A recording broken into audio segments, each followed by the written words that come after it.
one of my friends was like, Why do you get excited when these games come out?" I'm like, "Because they're like the Who Killed Captain Alex of video games to me now. Like, I feel like they're made by someone who really cares, but just has like a lot of limitations. So it's kind of fun in that regard. Some things do make me laugh legitimately because of how like awkward they are. But I admit, like, I have come to grow and appreciate the work that goes into these games, but also just how unique they are.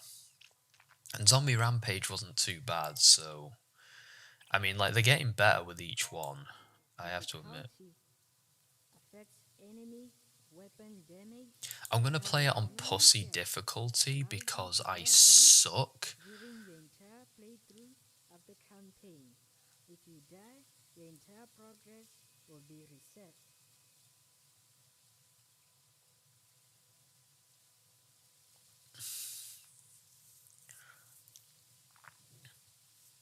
Oh, so it's giving us a bit of a rundown as to what the hell we're doing. I think I could have this running in a better screen, but admittedly, I do like that I don't have. Oh. Oh, you got a little tiger on the badge. Aw, I wish I had a little tiger on my badge. I just have an awkward, artsy, fartsy drawing of a fucking town landmark. Reconnaissance and sabotage. Rick Grimes, you've advanced in the city and you're beginning part of your operation. It's okay, I know what I'm doing. Carl, we need to blow things up, Carl. It's the only way. Oh, okay. So, I mean, for a cosplayer Mandalorian, um, this is some good paper mache work. Oh well, he's got special forces on his chest, so used WASD and the mouse to look around. So this already has a better framing device than like the framing. Sorry, looks a lot better than Super Seducer. Oh, I kind of just oops. What? Oh shit. I look like an absolute ass clown. I hope the boss doesn't see me like this. That run cycle though. That's how I run in real life. Okay,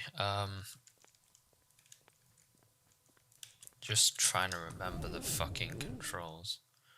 I still got the backpack thing going on.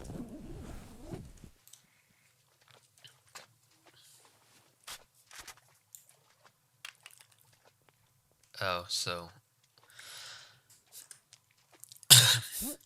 he has a 35, but it's like, I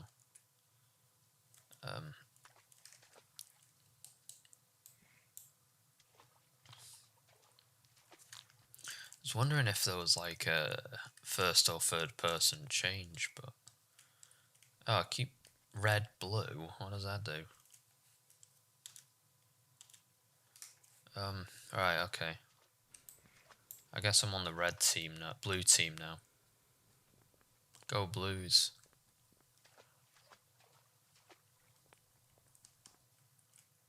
Press space to jump. I kind of worked all this out while spazzing about, trying to figure out what the shit I'm doing with my life. Alright then.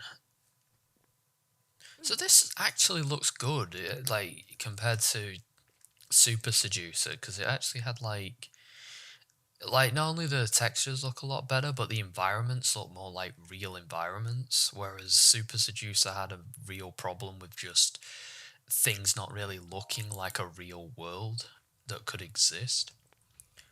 Also, there's not really any scaling issues that you had with Super Seducer either, so I feel like lessons were learned with that. I'm sure there was a more civilized way to walk in here, but fuck civilized.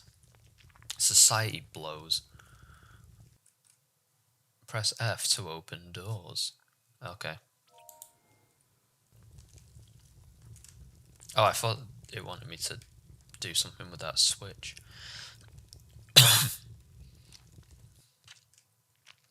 Hold F to heal with medkits. I love me some medkits.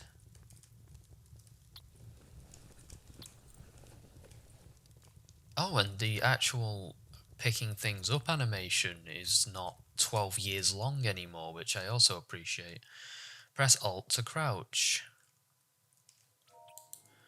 I like how when you crouch and lie down and go prone, if you press it again you do some weird fish flopping thing and land on your face. Press F to read text logs. Aces. Let's try it. What? Oh, so okay. I am Private Ronald Weller. You have my condolences. I work for the global... You missed out your apostrophe, Private. Drop and give me 20. I work for the Global Terrorism Confederation, and I have been for the past 8 years. Yes, I know. I do want a promotion. I wish I could have gotten one by now, damn it. But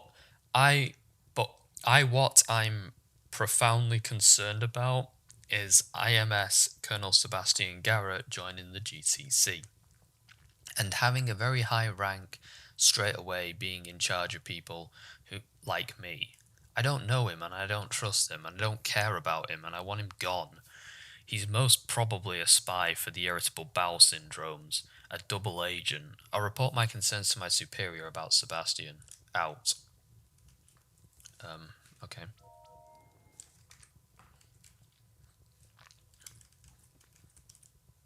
So you actually pick up a piece of paper now, which is pretty cool. Gonna gene hunt this window. Motherfucker.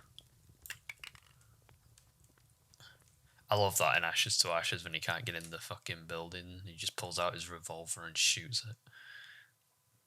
That's like the first like action movie moment that you get with Gene. It's fucking awesome.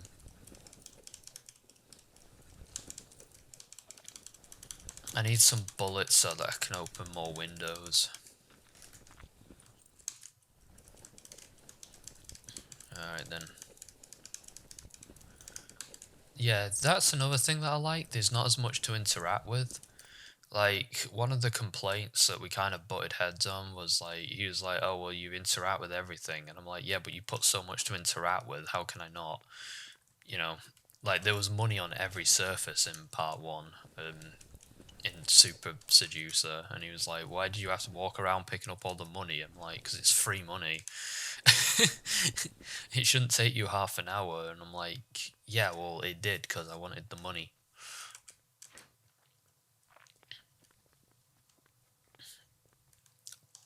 I feel like the survival mechanic element of Super Seducer didn't really help it either, to be honest. Because I couldn't help but feel like it was one of those that was sort of unnecessary and just detracted from the game as a whole. Because the thing is, like, I know it's like post-apocalyptic and shit, but like Last of Us is, and you don't need to have a sandwich and a poo every 20 minutes or die. Which... Oh. Come in, Ashley. How is your progress? Ashley George Jameson Kinnear. Can he pick a name and stick to it? Hey, David, never mind that. Never mind the mission. We're in trouble. You're in trouble. Our whole team. Wait, what? How did this happen? What's going on? I leave you guys for 5 fucking minutes and you've fucked it up already? It's our superior commander, Colonel Sebastian Garrett. He ordered all our deaths. What, he didn't even consult us? The GTC know where we are and they're coming to kill us for him. What the hell is going on? Damn it, that arsehole Garrett. I love how he just gets called an arsehole. It's like, oh, fucking arsehole. I'm like 5 minutes before I clock off from my shift and he drops this on my desk. Bastard. He's left the incursion military service and joined the Global Terrorism Confederation. As part of his entry into his federation, they've requested him to terminate his entire team. In effort to sabotage the irritable bowel syndrome operation Winter Strike and complete his transition into Terrorism Confederation. This is unbelievable. Okay, new plan. I'm going to try to make any way to... Let me retry. I'm going to try to make any way to you, tell the others, warn the others, we can't sit back and just watch this happen. Keep your gun ready and kill anyone you see who is not me or IMS. Okay, specialist? Okay, David. Hurry, I'm wounded. I stepped on a mine.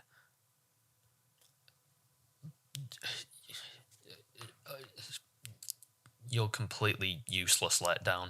My leg's injured, but I managed to stop the bleeding. Okay, hurry.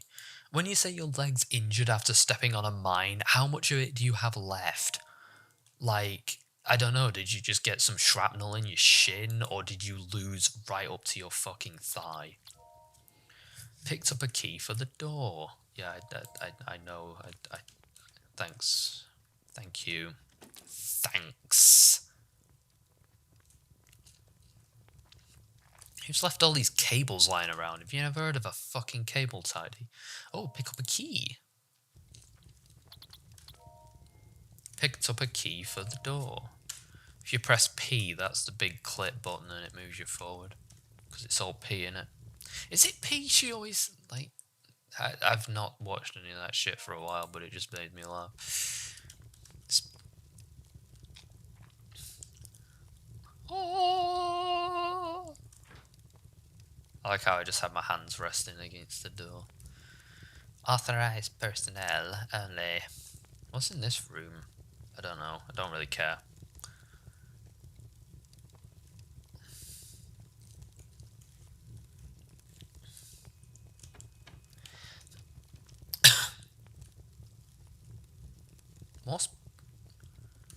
Well, that's a waste of some perfectly good park benches. Where are the old people gonna sit?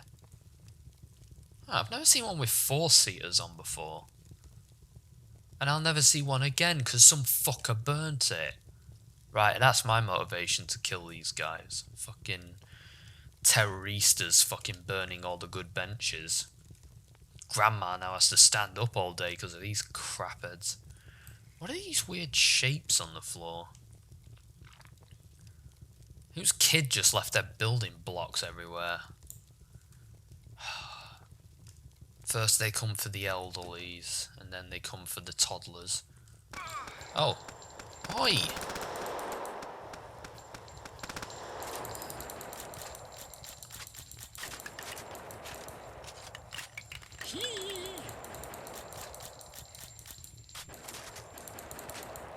I should probably be working harder not to get shot, but...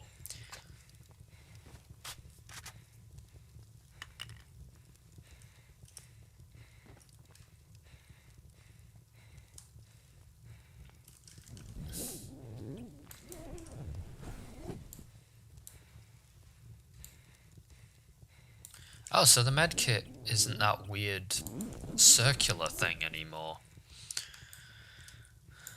Okay.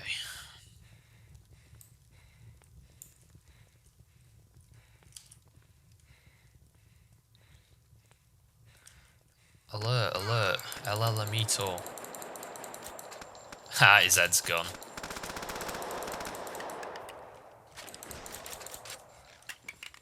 Oh, now his head's gone. It seemed to either grow back or my eyes deceived me. I couldn't tell. Tastes like chicken. I think I'll adapt it and take it with me.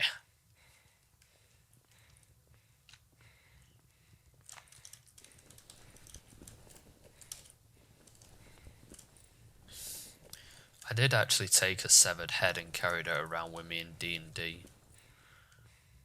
I was going to put it on a blind man's, because there's a blind tavern owner, and I was just going to put it on his bar and see if he ever noticed. I imagine he would after the smell got to him, but it would have been really funny.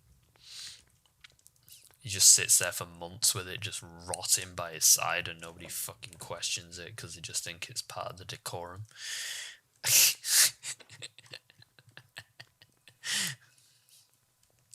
My character was a bit of a prick in that. Oh, hello. Oh, that guy surrendered immediately, but I do not accept surrender. I mean, what am I gonna do with a prisoner in this situation? Like, actually. Hello, bro.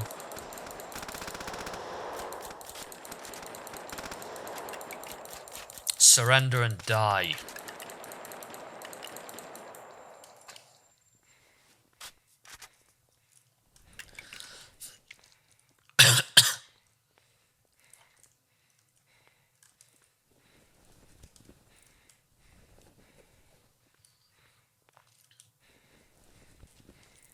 I hope I don't have to clean this mess up. Oh, hello, bro. Rest in peace. Oh, is there anything in here?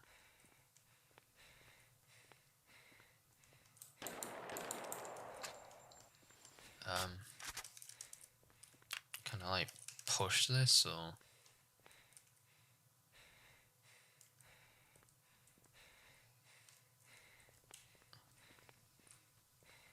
Is there another door? I'm a bit confused as to what the hell this is. I was wondering if it was destroyable, but it doesn't seem to be. So maybe I need to, like, find an item or something? No, because I can't get past that because reasons. Maybe I can bribe the object.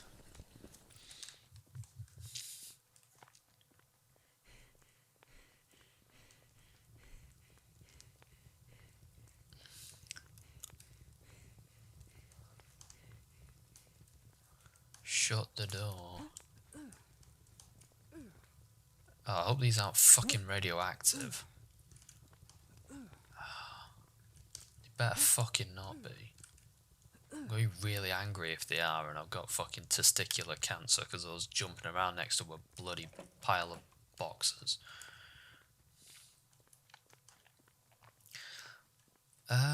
Okay, so how do I get around this thing then? A bit of detective work is in order. Spent like a week playing LA Noire, so hopefully that will come into play.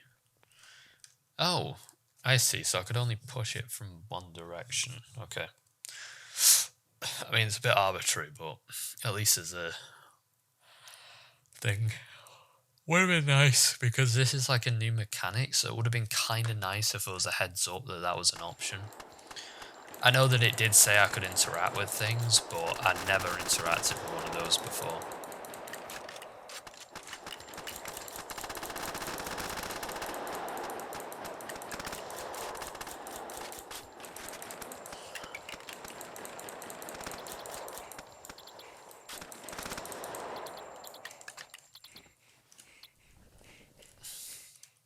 See, one thing about Super Seducer is I kind of want to... Not the real Super Seducer, Super Incursion. I don't ever want to play fucking Super Seducer again, but I kind of want to replay it because A, there's a lot of improvements, and B, I feel like I'm at a better place in my life, so things don't annoy me as much as they did when I was playing that game. Because I admittedly just couldn't take, like, a lot of the bullshit as much as I could now. So I was like a little quicker to criticize playing the game than I am now. I'm in a relatively happy place now in life, but at the time I was dealing with a lot. I mean, I still feel like everything I said was valid. I just think I could have said it nicer or a bit more objectively. Alright then, we are here to dispatch Death Squad team leader, Private Johnson Taylor. We were sent here by GTC Colonel Sebastian Garrett to take out Irritable Bowel Syndrome Death Squad Sergeant David Grimes, The colonel informed us this was the way he ordered him to take. At this time, the Death Squad members are not aware of the transition of the colonel from IMS to Global Terrorism Confederation. I see. The plot thickens, and I mean, it's not really, because, you know, we already knew all this, but at least I know now that they're smart enough to register me as a threat, which they should do, because, I mean, have you met me?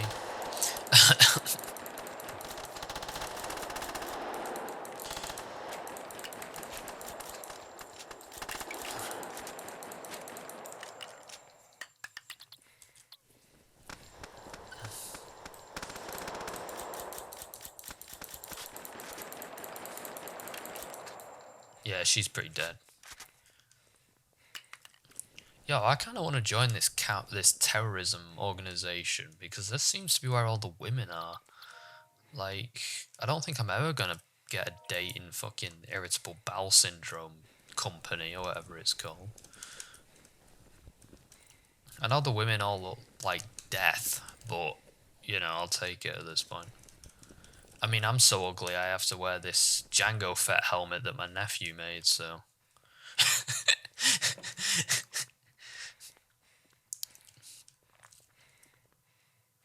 Alright then, let's have a look. What? It's locked? Son of a bitch. Where the hell's the key? Maybe I've just overlooked it? That's not a maybe, that's a definite. Oh, I thought it was like a breakable plate or something you could shoot off. I mean, it's worth a bullet, to be honest. Like, you know, I've got a fair few bullets kicking about in my inventory, so, you know.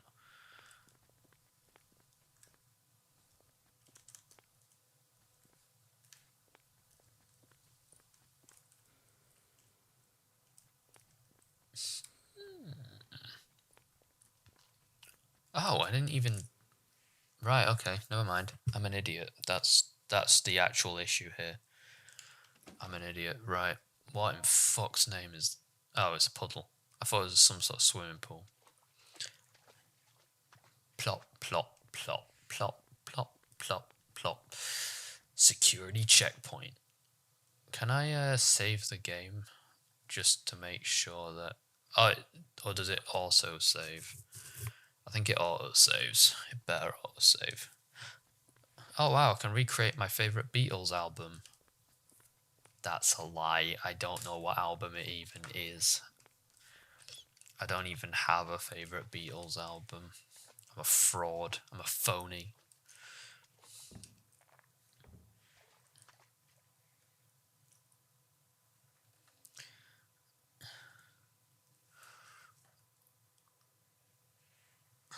Okay, next to Aiko, this guy kind of sucks at climbing ropes. Or whatever this is. Yeah, it's a rope. It has a very similar texture to the metallic thing, so I couldn't quite tell. But yeah, Aiko's slightly better at rope climbing than you, bro. Sorry. I love in LA Noire when Cole Phelps climbs drainage pipes, and I just hear the Spider-Man theme in my head. Spider Phelps does whatever a Spider Phelps does. Can he swing from a web? No, because it's not on the risk assessment. Look out, here comes Spider Phelps.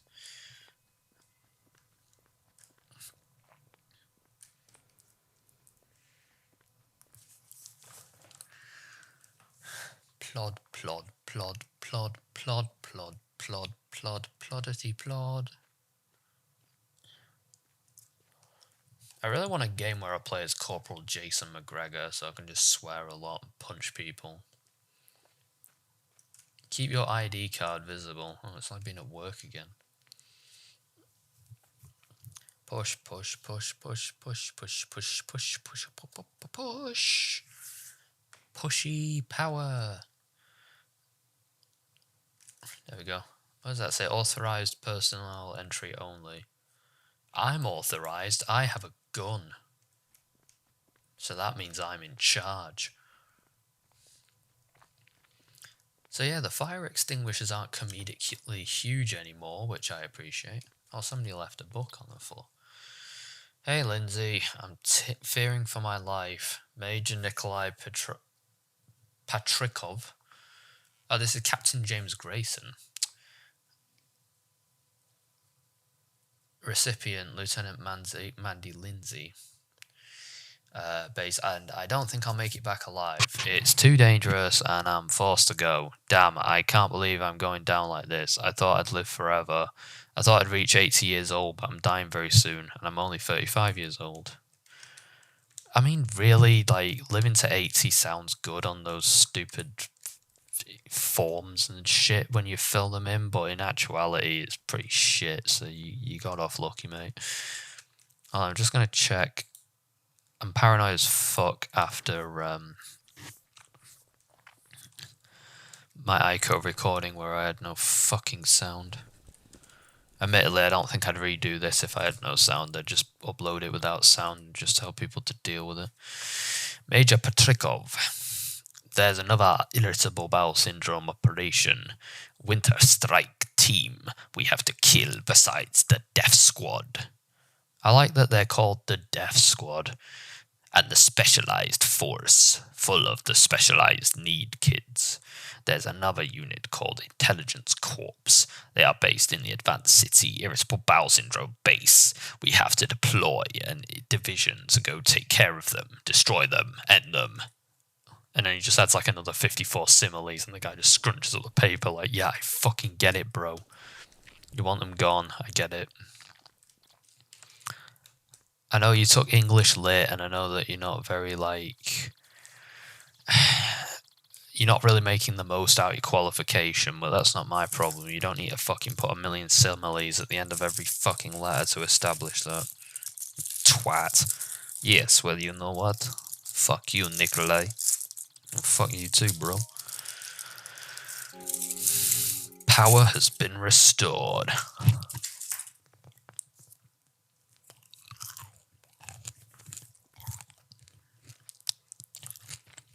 The power has been restored to the dark side.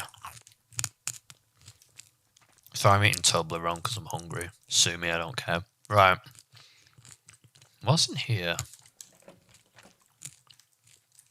Can't open it. I like how he looks like Commander Shepard dancing when he runs backwards. Well, the dramatics were unnecessary. What's that, a harmonica? Oh, it's some sort of light. Oh, hello, boys. Wow.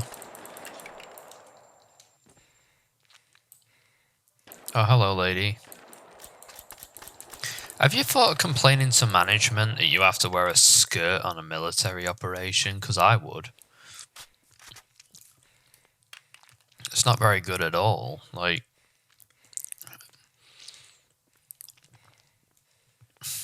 the dudes get camo gear, they just get summer dress. I'd complain to HR. Hell, you could even call that sexism in the workplace and harassment.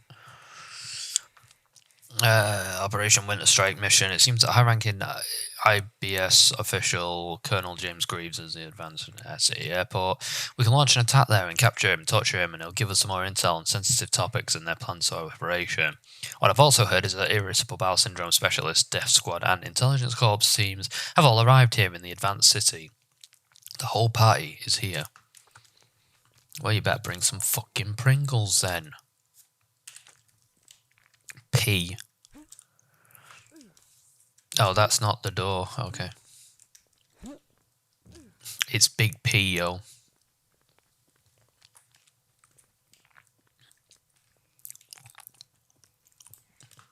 Metal Gear Solid Rick Grimes. Metal Gear Solid Rick Grimes. Oh, I see. Right. Sorry, I'm an idiot. Metal Gear Solid Rick Grimes. Metal Gear Solid Rick Grimes. Metal Gear Solid Rick Grimes. This joke is old. It wasn't funny. Right. Enough of this. Yeah, you have a little pant, mate. So I take it that this is the key for this door. Yes, I see now. Sorry, I thought I saw a door heading out back there.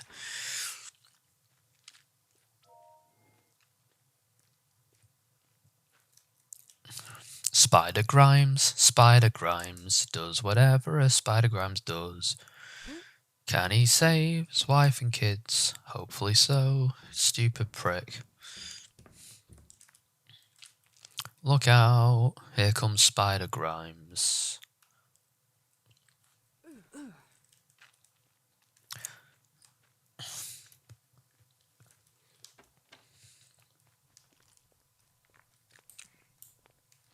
Rick Grimes is kind of interesting, how in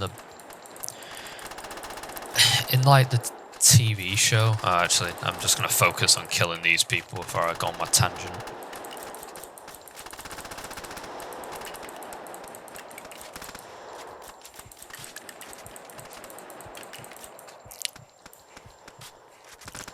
Rick Grimes.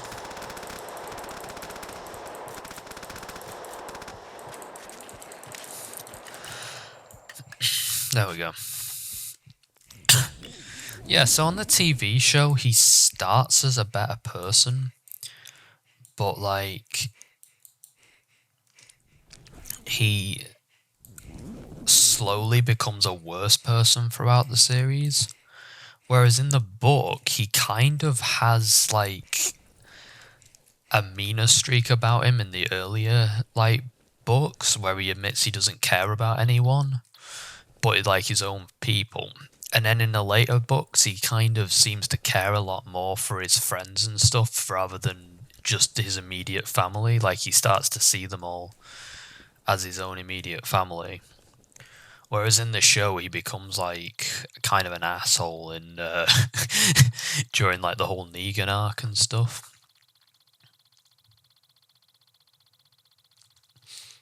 I always like that sort of parallel. That's one thing I'll give the show and the book. Like, I know that a lot of people don't like some of the changes, and I get that because there are a lot of changes in the show that I didn't like. But I do like that people who've read the book can't 100% predict what's going to happen in the show a lot of the time, because the show is almost like some parallel universe version where things are a bit different. Like, there are characters who made it to the end of the book series who died very early in the show, and vice versa. I just find that like really as an interesting thing. Admittedly, it is kind of annoying because Glenn Mazzara fucked up a lot of stuff, but it's kind of a double-edged sword, unfortunately. It's less predictable, but at the same time, stuff you were looking forward to being in it is not in it because they use it too early or don't use it at all. Why have you got a katana? Is that like standard issue, soldier? Oh, I'm getting rushed here. What's this shit? I'm gonna rush ya. Bonsai. You know, I'm gonna change to this thing.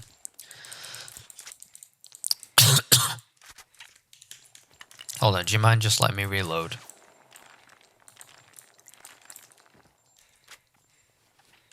Thanks, bro. Ma'am. Oh, some change. Got to afford the bus ticket on the way home. I mean, I've pretty much lost my job at this point because my boss became a terrorist and decided to hunt me down at fucking 10 to 5 on a fucking Friday.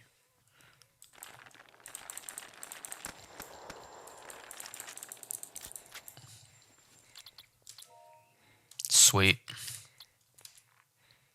Captain Grayson, the musicians and food supplies you've ordered from President Johnson Lincoln. Oh, it's President Johnson Lincoln this time. Barracks have arrived, and we have stored them in this multiple storage rooms. Some of the food smell rotten, and so we've disposed 13 boxes of MREs from different food crates. The ammunition is in superb condition. I will proceed. Wait, how do MREs go rotten? Don't they last like forever? I will proceed to hand out some ammo to our troops here. We've erected... Okay, I don't need to know about your erections, thanks. Gunfiring range to train our soldiers here on spare time. So far since we have arrived here, we haven't got any trouble with any IBS forces, but I heard some of my units here will be chosen in the attack. We have to carry out the IBS base in Advanced City. Oh, sorry, at the IBS. Okay. I've also heard that IBS Intelligence Corp is stationed at that base. We have to take them out.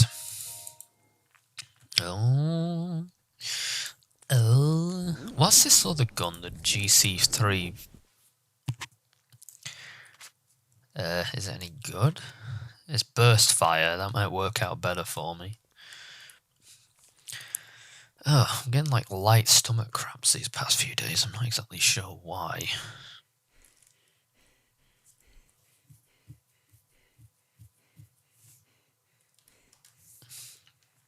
Can I push this? Oh, yeah, I can.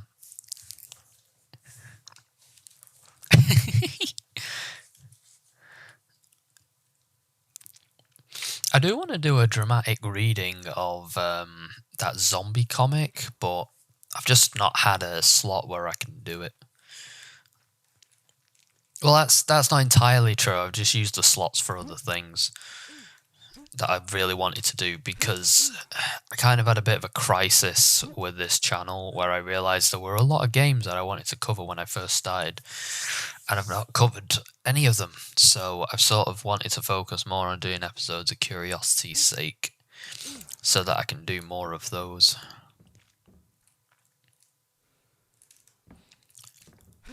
So yeah, I'm probably going to do more Lucky Lou roll games later on down the line, but in curiosity's sake, but I'm not sure. Like, I'm not sure when that's going to happen.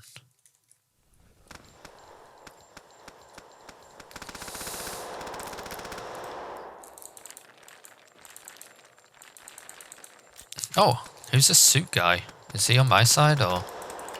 Oh, I don't really care. Die. Turtles kill with honor.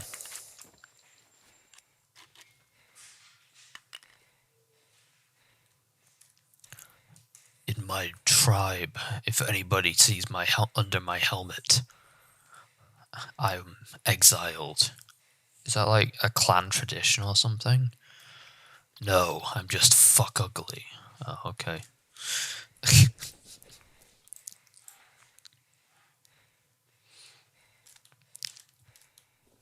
Oh, I found some money. Money. The fuck is this shit? Pick up fuse. Good advice. You lied to me. I can't get in the fuse.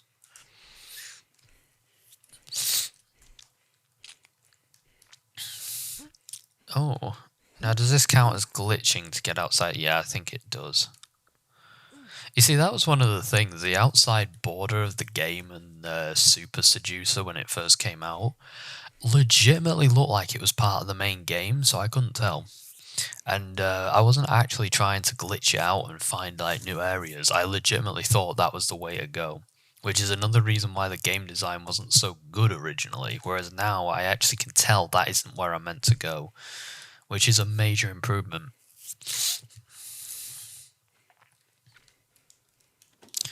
I have to admit, like, everything in this game is an improvement over Super Seducer and even the zombie one. Like, it plays a lot more like a traditional action game, which I actually really appreciate. I also really appreciate as well that, like... Oh, there you go. A lot of the the Super Seducer's like design actually was really out there and kind of innovative, but it wasn't necessarily good as a result of that.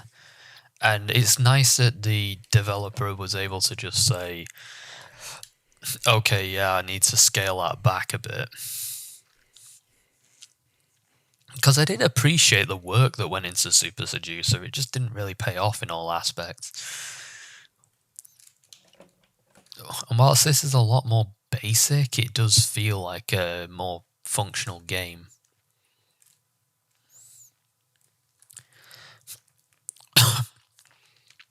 Whereas, I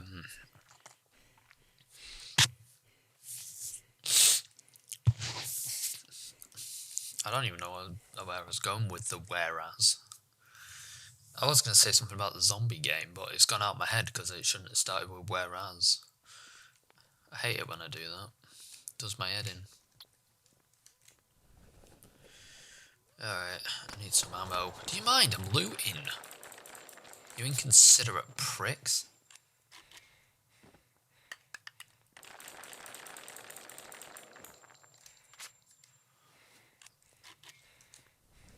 I actually think those guys are surrendering, but I just don't care. I mean, they won't accept my surrender, so I don't see why I should accept theirs.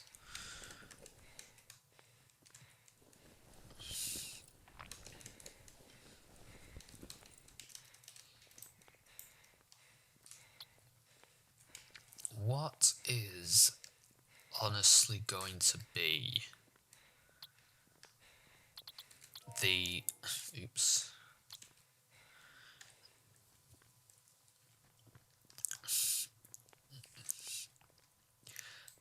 Yeah, what's gonna be the fucking...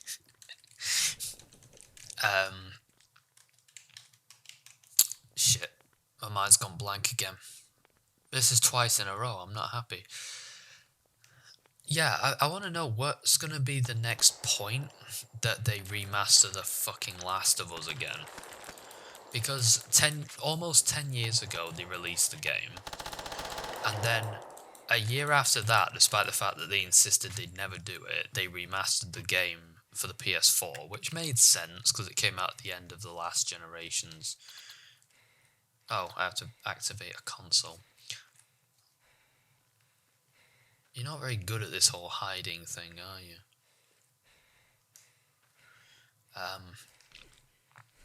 So then they remastered it in 2014.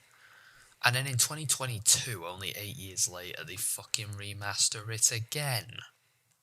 How many remasters do you need for a game? Jesus Christ. It didn't even... The 2013 version doesn't even look bad. But now we need a fucking 2022 version on top of another version that's not even 10 years old. The original game isn't even 10 years old, but somehow...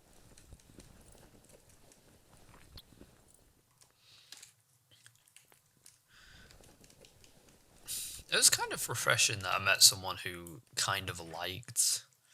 Well, they loved part... Oh, hold on a second. I'm just gonna kill everything because this machine gun fire is annoying me. It's hard to actually make a coherent point with it going on. Yeah, I met someone who liked both 1 and 2 and didn't really have any major opinions attached.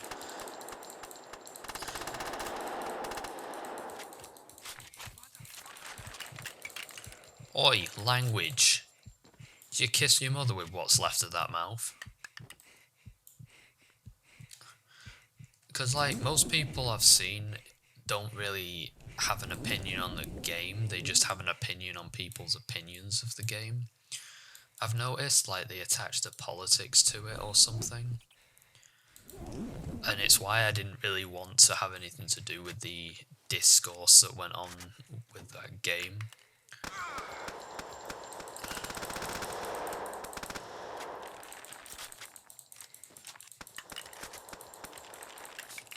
Because it kind of got hard to separate the people who just legitimately didn't like it with the people who were just throwing a Freddy because they read somewhere that its politics don't agree with their own, which I think is stupid, to be honest. It's kind of funny as well that they're all complaining about Ellie being gay, but she's been gay since like 2013 and they've only just noticed. I found that part kind of funny.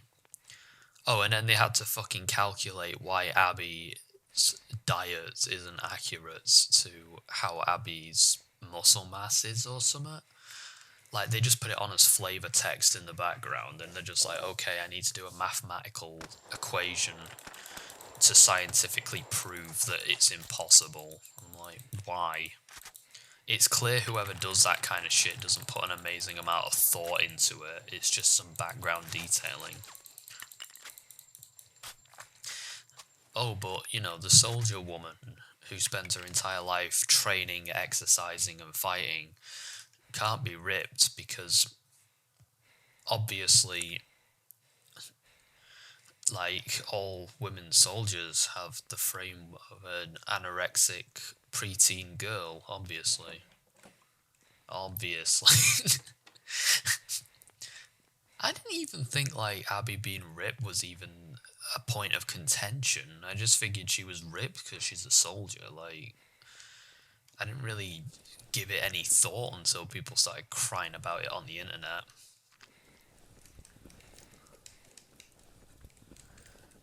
I considered the possibility that she might have been trans at one point, but that was only because during a scene where she takes her shirt off, I legitimately thought I saw pectorals, but I think that was just because she has, like, a very muscular frame, so obviously, like, her chest is sort of shaped that way. But that was just my poor perception and lack of understanding of women that was the problem there. I didn't cry about it on Reddit for 5 hours. And then I later realised, oh no, I was just stupid and just saw it wrong. A lot of these idiots are just like, you know, the internet's told them what to think and they will die on that hill. That's the thing, like, I didn't even particularly think it was an amazing game, in all honesty. I felt the plot was a bit too ploddy for my liking. And I felt like the gameplay was just... It felt like a DLC for the original rather than a new game. Which isn't a crime or anything. But, like, whatever, like... You know, it's not exactly innovative or anything like that, but...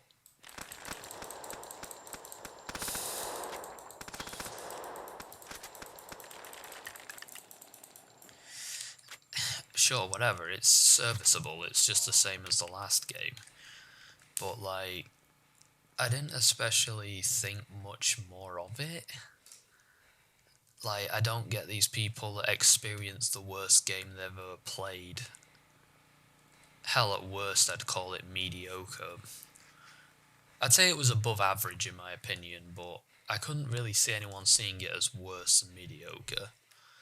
Story was a bit ploddy and it didn't really go anywhere, but honestly, I've played a few games like that. I wouldn't call Last of Us out specifically for it. Personally, I think a part 2 would have been better if it was just about Abby and Ellie wasn't part of the equation at all. Personally, I think it would have been better that way. But they said that Ellie and Joel... That's one thing about Naughty Dog that I don't like. Whenever you read something about what they're saying, they always somehow go back on their word. Because they said that Ellie and Joel's story was over, but then it turns out it's not, and part 2 is part 2 of that story. And blah blah blah, and it's like, well, I thought that story was over. Like, I do appreciate the way it continues, because it makes sense at least, but... I don't know, I feel like they've gone back on their word. I don't think this was always the plan, in all honesty, but... Not that that's a major point of contention, it's just something I noticed.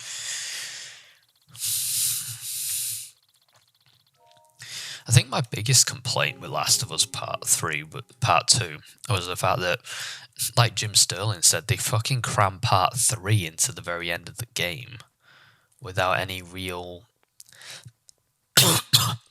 understand. Like, at the very end of, like, the game, you end up playing another act in another country, which is basically another game, with a different aesthetic and a different plot. And, well, it's not a different plot, it's more like a continuation of the same plot. And I just feel like that whole thing could have been sort of cut because it achieves very little, to be honest.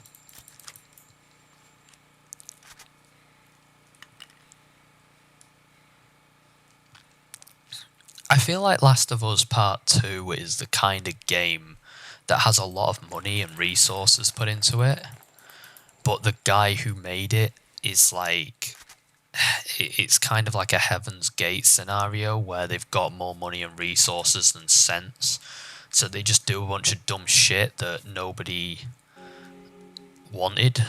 Meanwhile, there are games on the other side of the industry that can't even exist because of a lack of funding or whatever, and those guys like, oh, there's a chicken camouflage gear. A beefy chicken camouflage gear. I respect that.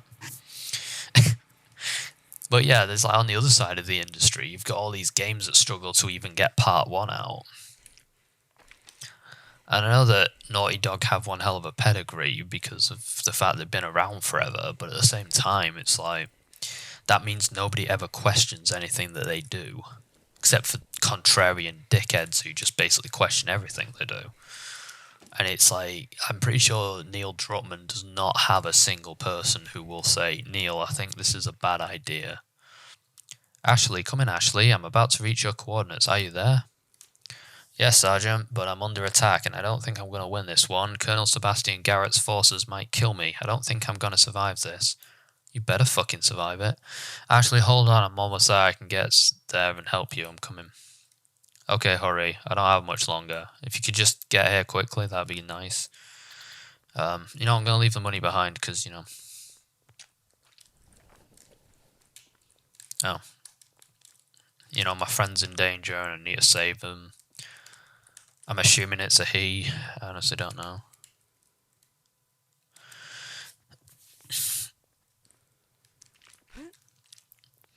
It's kind of funny though, because like,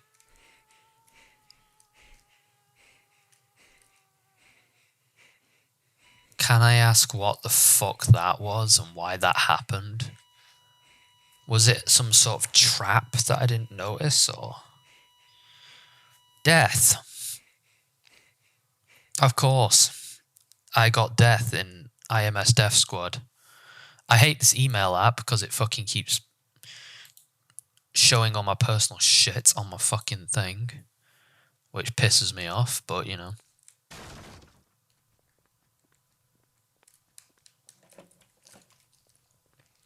Oh, this is the new chapter, okay.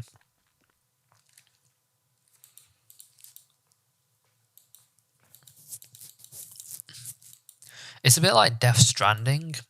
Like, nobody asked Hideo Kojima where is the mass appeal in this game.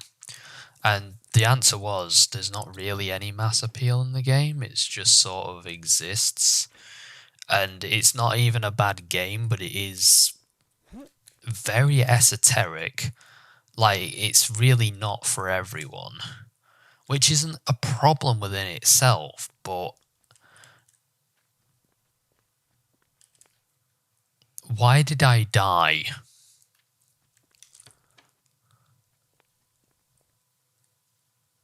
I actually don't know why I died there. I assumed I activated some sort of landmine or a trap, but seemingly not, so what the fuck was that about?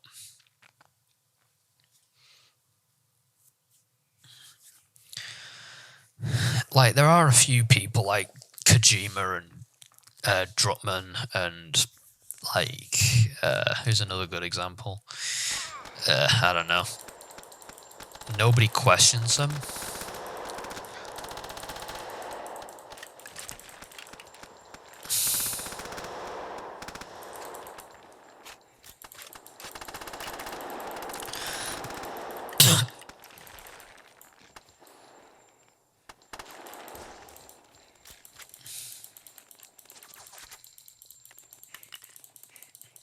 And as a result, they're not the head of their game. The game industry, like, the people at the top are they're not the best people. They're not the innovators. They're not the clever people. And they're not even the good people. They're just people who know how to make money and know how to capitalize on dumb shit. And convince people to invest in them. But apart from that, they're not really...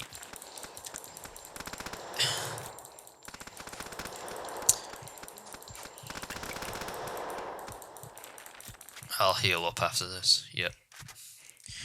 But like, a lot of them have just there because they've been around forever, not because they're good or because they're clever or because they're talented. The Rockstar guys, for example, like people will try to say, oh, those guys know what they're doing. The CEOs actually didn't want GTA Online, and it was actually a passion project by the dev team, and the CEOs reluctantly agreed to it. Fuck, damn it, I'm too late, he's dead, he's been executed by the Global Terrorism Confederation. Okay, I have to contact Private Kyato and Ninden Drake and see if he's okay. Yes, Sergeant? Ashley's dead. I'm looking at his corpse now. A superior officer, Sebastian John Garrett. That's one thing about the writing that I feel is a bit flawed. People say like the whole name. In a situation like this, they would honestly just say Garrett. In fact, they wouldn't even give him his rank and title. They would just call him Garrett out of disrespect. But honestly, like, nobody calls someone their full name and rank, even in the military, all the time. Like, they might call them, like, Officer Garrett or something like that. But they would, or Sauce Garrett or some shit. I don't know what the abbreviation of that would be. But they wouldn't call him his full name and title every single time. Same with the organizations. They just use the acronyms and the synonyms, or whatever that word is. Anyway, he's joined the enemy side, and part of his entry, he has to kill us all. We have to find a way to stay alive. I want to make my way to you. In case Sergeant Ashley was close to my position, I'm not far away. We can meet up. There's a big building, a residential block linked to that one. Make your way through the building and meet me right outside. Gotcha. Oh, shame I can't pick up his rifle.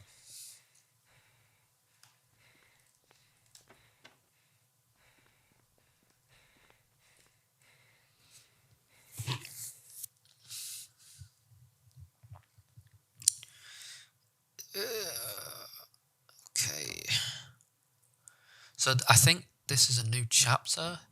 So I'm going to quit now because I'm going to be doing stuff in a bit. So far, I actually like this one the most. It's very condensed down into a basic action game, which is what I said was a good idea in the last one. There's less faffing about. It's a much more functional and easy to play game, but at the same time, like, it actually is a lot more playable and doesn't have as many silly things attached to it, which were innovative but did drag the game down with Super Seducer. I know it's Super Incursion, but Super Seducer is a funnier title. So, overall, yes, I do think this is the best one thus far.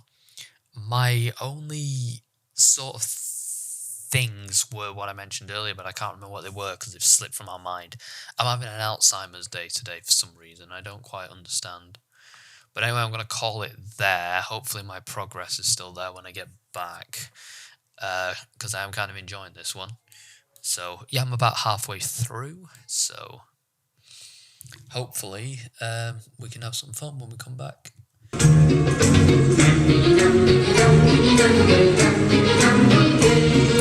Use English language. Confirm.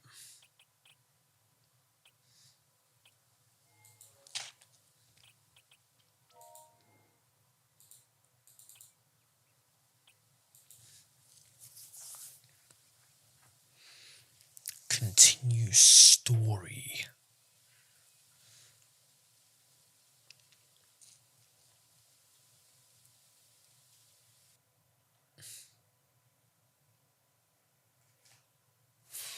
Oh, good. I'm continuing the story in English. Alright, let's go. Well, we're off to a great start.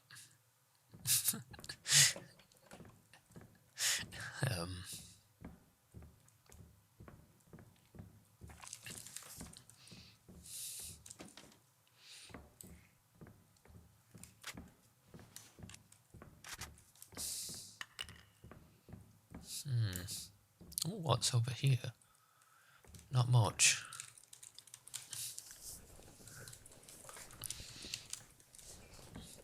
I have to admit as well that, like, the writing in this, as far as plot and, like, character events go, is possibly, like, better than the other ones.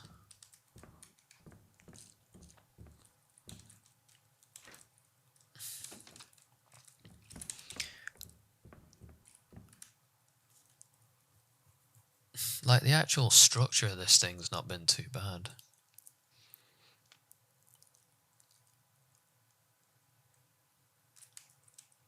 Oh. There we go.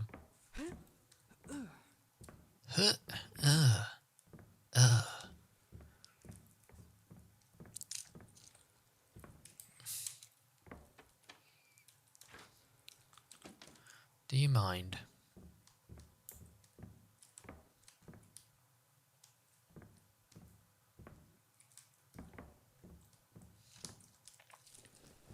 What happens if I, you know...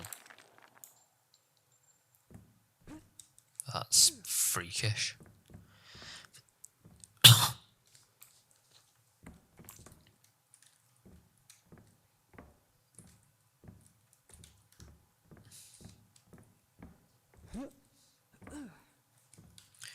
Okay. I haven't really been using any of the money yet. Oh, that's locked, okay.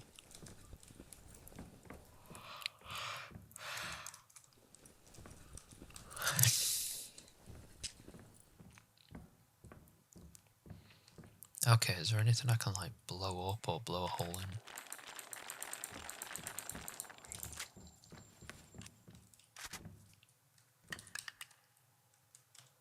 Is there a flashlight button? I remember it being something kind of dumb in the last game. Controls.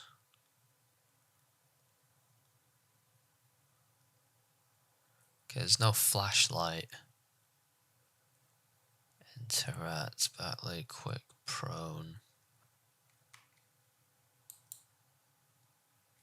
Dismissed.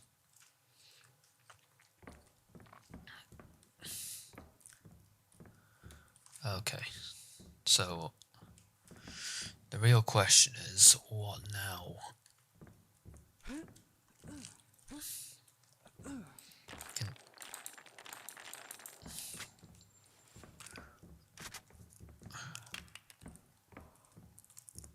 Oh. Alright. Yeah, this area is a bit too dark. I'd either fix that or make it more obvious how I can see in that area. If I was, you know, patching this thing. It's not that big of a deal because I found my way around it, but still.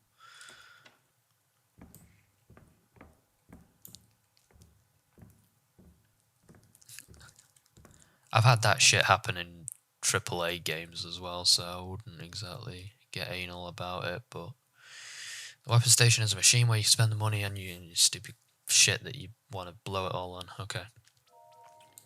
Thanks, game. Let's buy some shit. Okay, so we got store shop.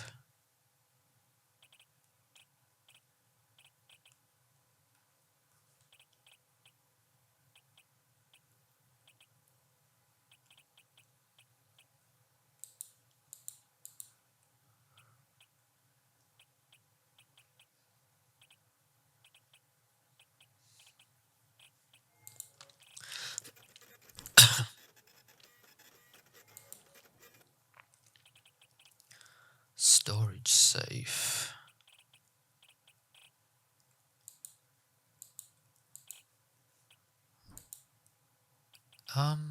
Right, so there's no weapons that you can buy. Also, I don't quite get who's buying these items. Like, where does the money go? Why can't I just take them all? Thank you. Have a nice day. Oh, there's a black lady hiding inside it, I see. That voice kind of just reminds me of that lady from that Family Guy opening where she's trying to give them pancakes. I don't know why, that's just who our pictures say. You want some pancakes? No thanks. Fuck. Oh, she dead.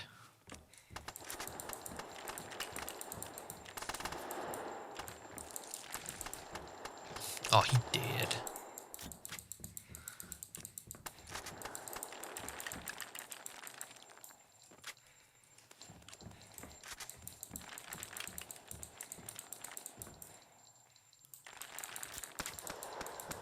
Shit. Shit, everything's dead.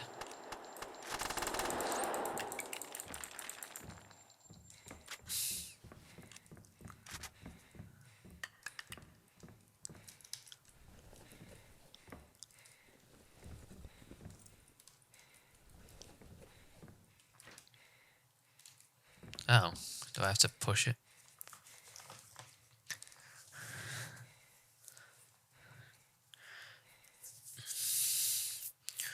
You know, going back to what they were saying about Ico the other week, I kind of appreciate how, like, the character has a helmet that's quite recognizable in the game. Oh, okay. I've heard that a member of the team has been terminated. 4 more members remain out of the 5. Death Squad members are highly trained and experienced special forces who are not to be underestimated. That's why we're sending one person at a time after them. Keep your weapons ready at all times and stay sharp. Colonel Sebastian Garrett has reported the Death Squad is one of 3 teams. Cool. Okay. Fucking Windows 98.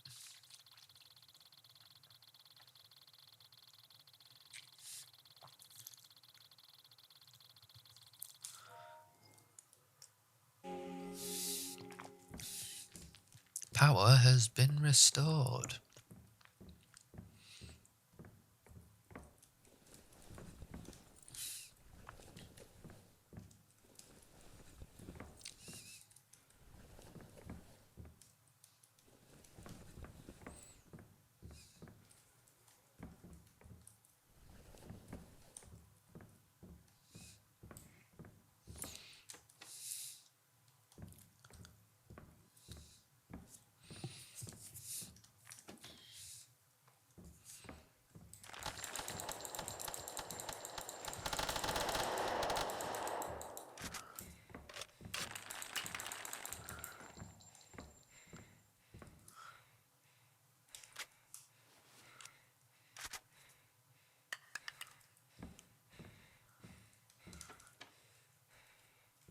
Oh, hello.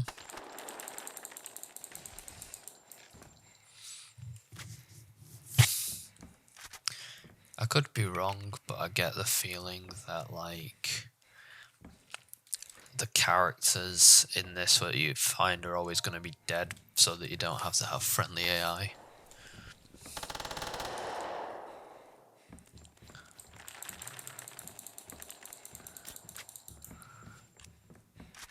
Well, she did.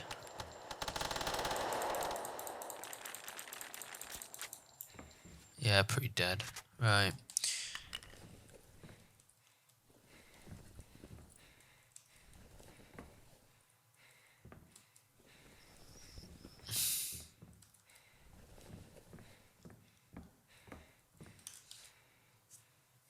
Fuck. That is one big ass bookcase. Why did I nearly call it a briefcase? What's wrong with me today?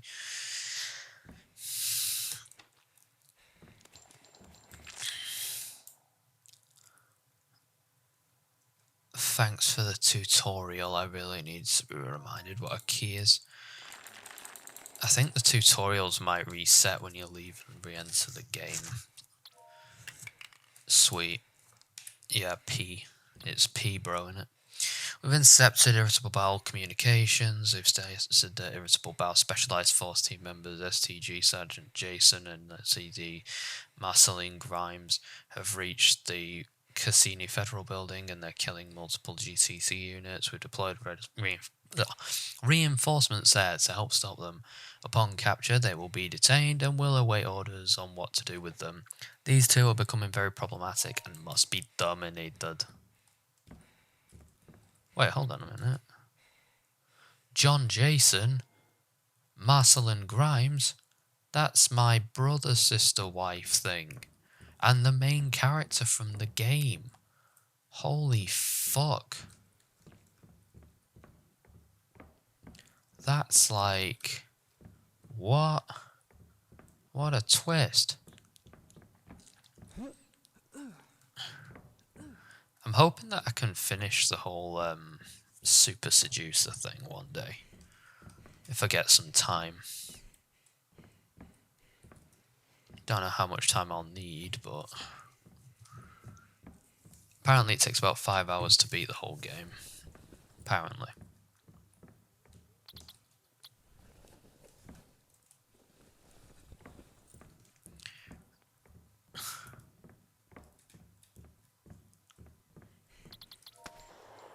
Oh, I found a key. You fucking bastard!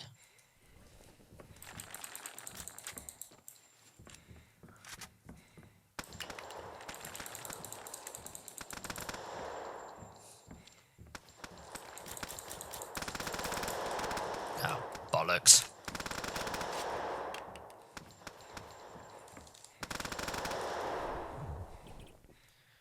Spicy chicken jizz king in the water.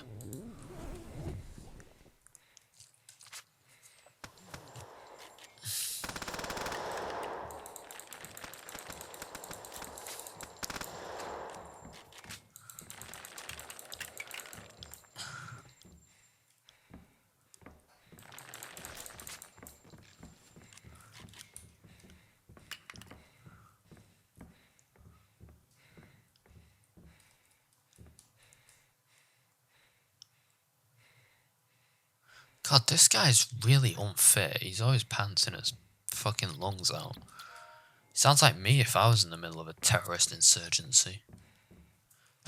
Just give me a sec, Chief.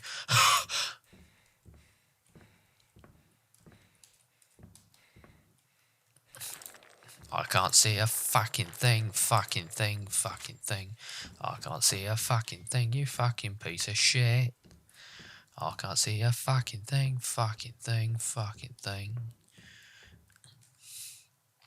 So I was playing D&D last week. It was a one-shot and it was a lot of fun. I was a druid who ran away from his clan because he thought they were lame. And he became like a charlatan, like a sort of con man. Who, and he does like petty crimes. And it was kind of funny because we were in a party where literally no one was virtuous. I think we had a paladin like character, or was he a cleric? Pretty sure he was a cleric. He was like the closest thing to virtuous, but he was like very Darwinistic and hated weakness. So yeah, he was a complete prick as well. We had a zombie dude who had an undead pug knight called Keith. Oh. Hey, Private Chianto, I'm almost there. I'm about to reach your location. How's the look of things on your end? Are you okay? I've been kidnapped by those losers. They've constructed gallows and they're intending to hang me. Why don't they just shoot you? They're also trying to find and capture you. They intend to bring you and hang you after they're done executing me. They're using me as bait now to lure and catch you, but they're giving me a radio so we can talk and I can warn you that they want to kill you, kill all of us, and destroy the whole team. Okay, Kiato, I will be very cautious, but I'm on my way to save you. Hold on, I'm coming. Okay, hurry, I don't know how much time I've got until my execution. No, he's got a bit of time. So yeah, he has this pug called Keith who fights for him. Me and my girlfriend had very similar characters. So she's like basically a drow version of me. But like she's a rogue instead of a druid. Like that part's not the same, but everything else is very similar. And then we have this other character who's like a mermaid elf. I ordered them to terminate the occupants of the base. So on their way, they'll support them. There, okay. And she has like mentally she's a child, so she just behaves like a child all the time in a lot of situations, which is quite funny and often inappropriate.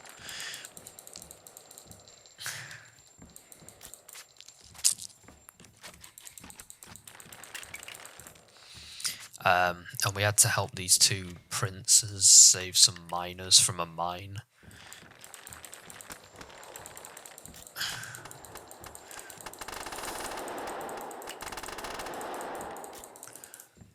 Oh. You're a sturdy bastard, aren't you? And he basically, these two princes weren't really that good. They were like virtue signaling. One was better than the other, but we didn't like either of them, and they were both kind of dicks. So I was hoping to get them killed so I could steal all their jewelry off their corpses, and most other people didn't care if they survived or not. And then it just basically turns into a Suicide Squad thing where we just end up trying to save these miners, but nobody cares about anything that's going on down there. We had to interrogate a child about his lost mum, and everyone who attempted it fucked it up. I got too obsessed with asking about how much his mum's jewelry's worth. The mermaid made him cry and then collected his tears as keepsakes. And the zombie dude basically promised to bring his dead mum back as an abomination if he ever got hold of her, which was meant to reassure him, but it didn't really. And in the end, like, nobody could really just have a simple conversation with this child, except for eventually my girlfriend's character. I was like the only one capable of having a conversation with him without making him cry. So eventually we have to fight like the monsters in the mine, and they're like ferrets. If the ferrets were part Shokan, so they have like big forearms and they're brutish monsters, which is a lot of fun. Anyway, eventually like we defeat the big bad one, like the big boss one, and we turn around this corner and we find out that the princes. Have a nice day. You too. The princes got into some drama, and one of the princes tried to murder the other prince in the tunnels. So anyway, we basically decided we were going to kill the other prince for various reasons. I just wanted his loot, but some people wanted like retribution. Some people just wanted to kill the prince because he's a prick. There's like, So anyway, after killing the other prince, I think he was the older one, I loot both the dead prince and the still living but dying prince.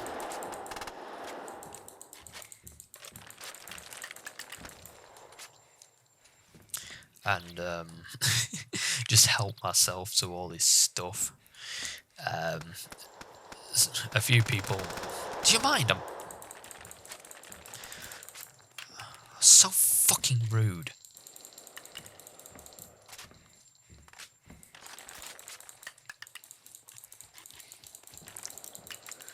You don't interrupt a man whilst he's talking D&D, for fuck's sake. And I was trying to read some lore.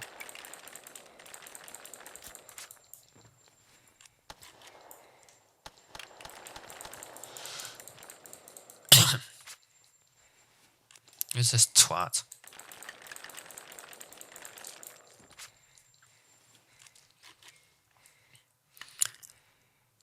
So yeah, after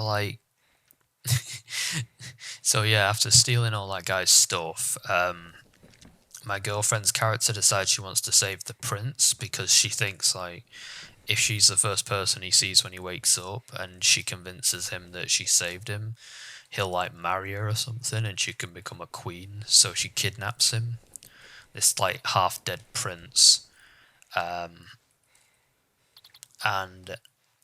then the mermaid decides to just throw on the robes of the prince who's dying and then walks out into the cave into the street. And then I'm carrying all his jewelry and his weapons and all his ceremonial shit just like in my bag. I'm not even like, I'm just looted it. So we leave the thing and we're surrounded by guards and shit who just immediately spot us carrying all this stuff. And then we get arrested on the spot and then have to fucking justify all of it, which we failed to do, obviously, because how? And then apparently some people are stupid enough to still simp for us, even though we fucking murdered a prince and tried to more or less loot the corpse of the other one. We did rescue some people, then we threatened to kill them if we didn't have their silence to cover up our murders. From the intel we've gathered and the information on irritable bowel syndrome, Colonel Sebastian Garrett working here has brought us teams of special forces, the main carrying team is Protocol 87. They have additional support. The Death Squad are a hit team which assassinate targets and provide specialized intelligence and GTC network. Okay.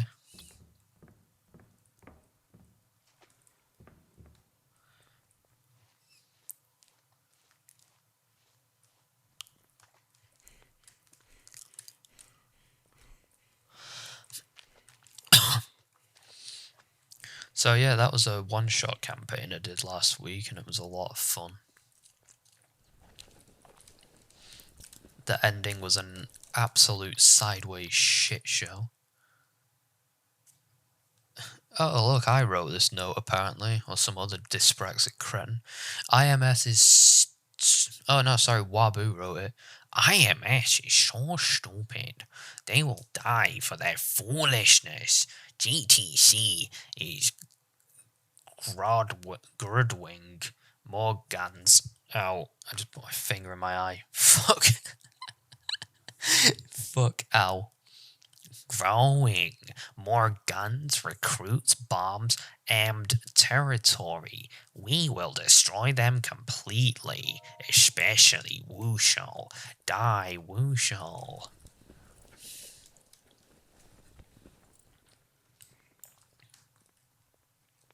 Oh, what does this one say?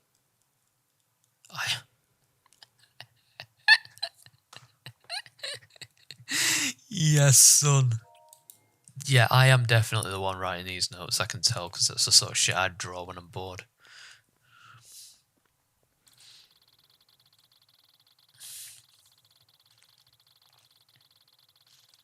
Most of these idiots are so stupid.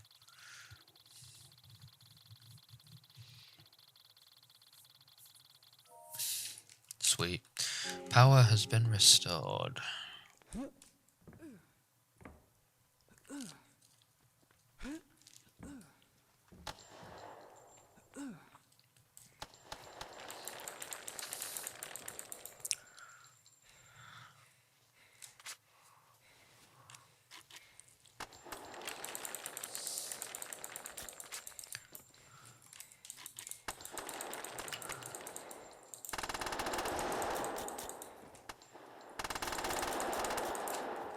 Shit, run.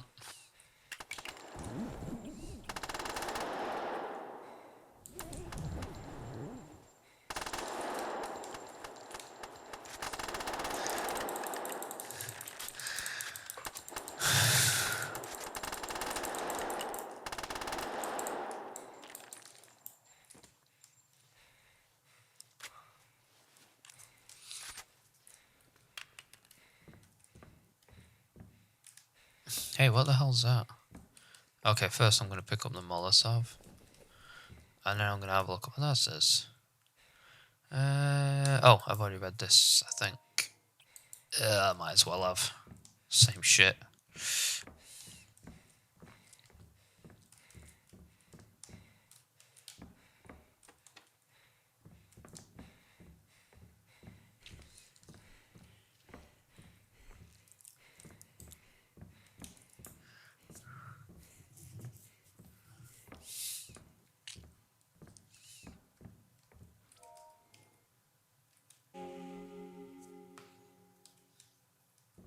Oh, the console's activated.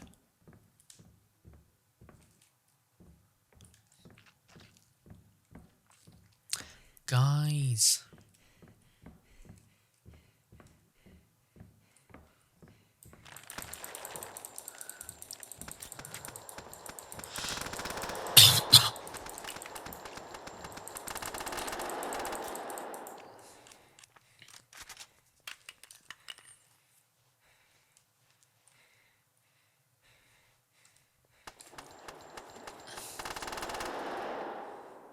You could have survived. If you weren't utterly fucking stupid, you actually could have survived.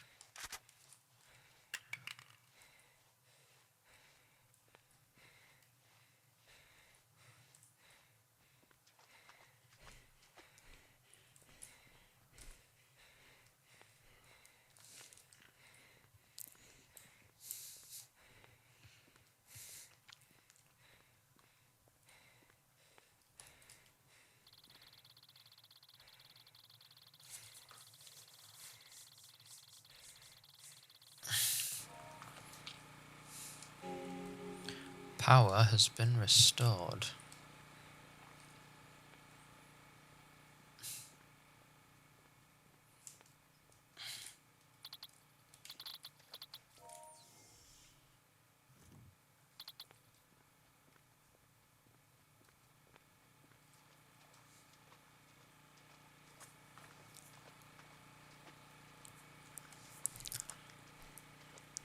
I both like and dislike these puzzles. I like the realistic water texture, but I don't like how they're... Oh. I'm too late. I couldn't reach him in time. He's dead. They've executed him.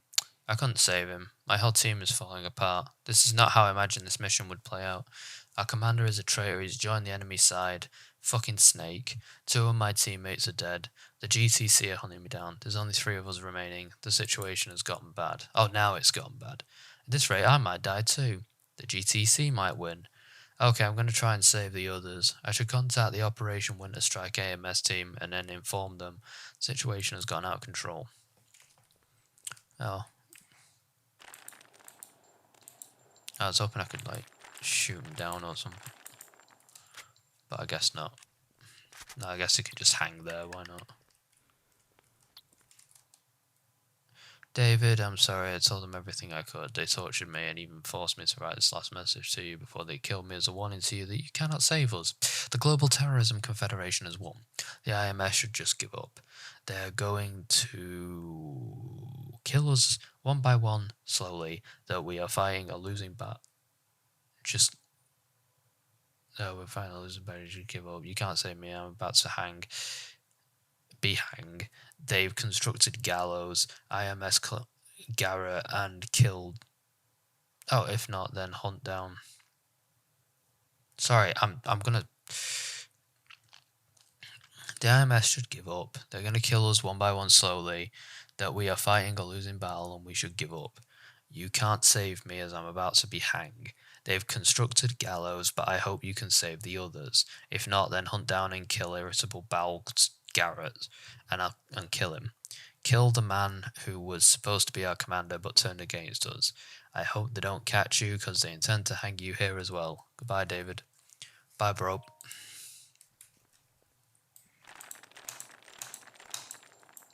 There you go. Oh, there we go. So this is chapter 4, right? Just beginning. No, this is chapter 3. Okay. Thought that last one was chapter 3. I'm an idiot.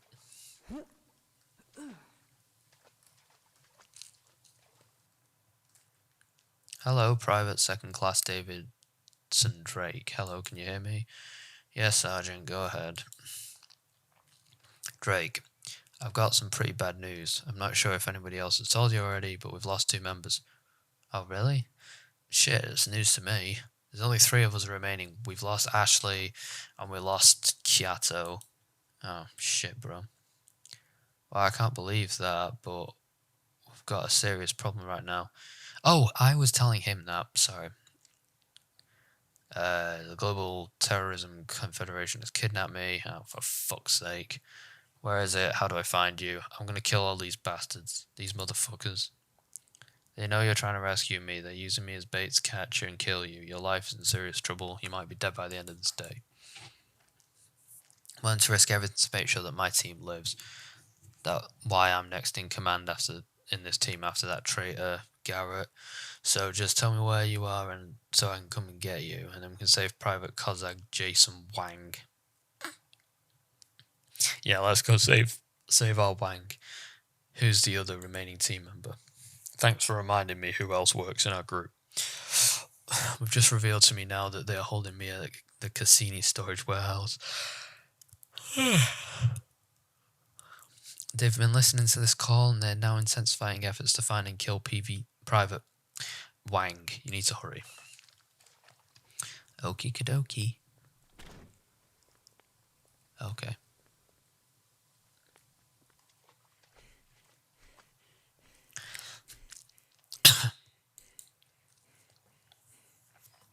Take a motor vehicle to travel between objectives. Oh no, I hope this doesn't result in what happened in the zombie game. Where I got stuck.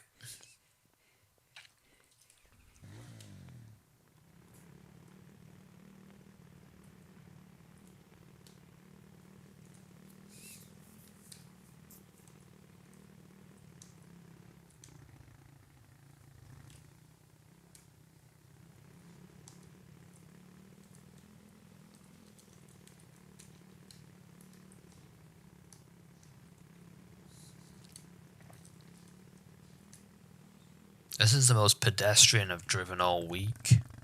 I've been playing LA Noire and I've caused more damage to LA than fucking Joker does to Gotham City.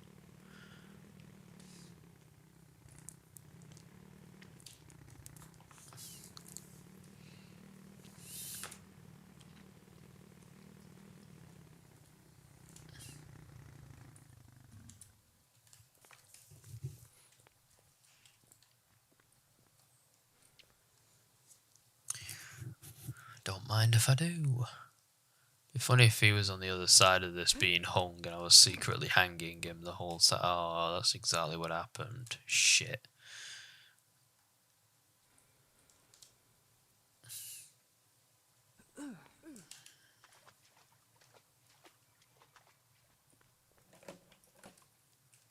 Aw. Unhappy face.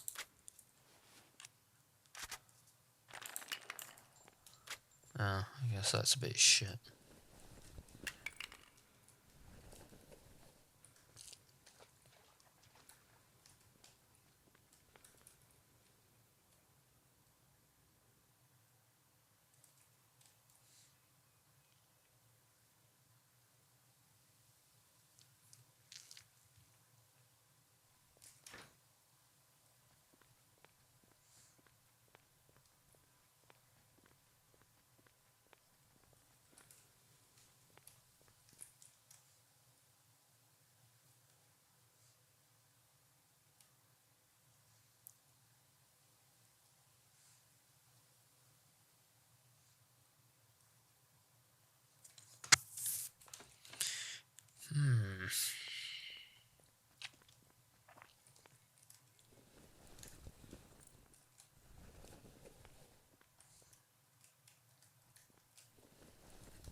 I wasn't sure if I exploded.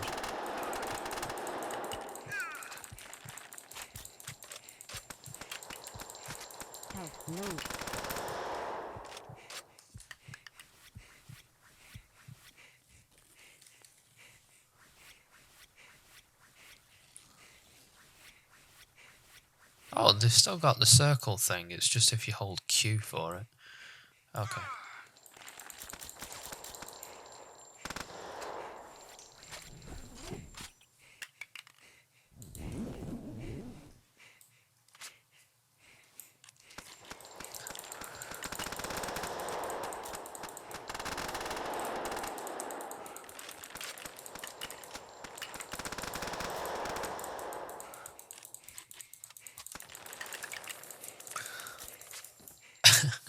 Oh shit, my leg blew off.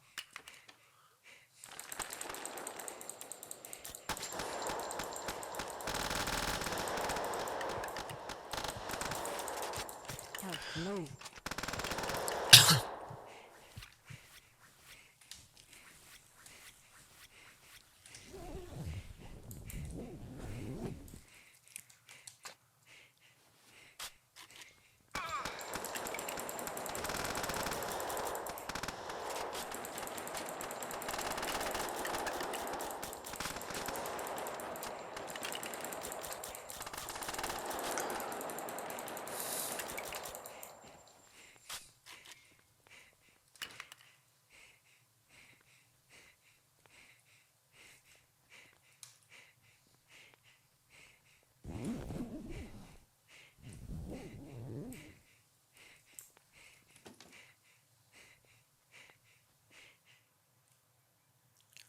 Drake.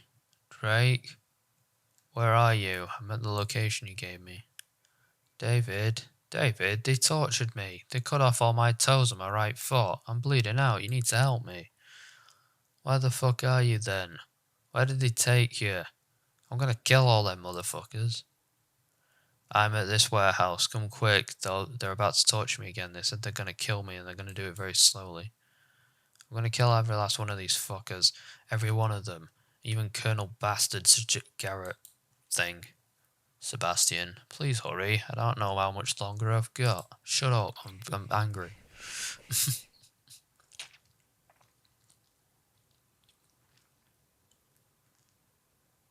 Okay, cool. I mean, I was just gonna go for a holiday and just forget all this, but now that you've told me that, I'll go ahead and use the key to unlock the warehouse.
Oh, shit. Ah. Wow. Alright then.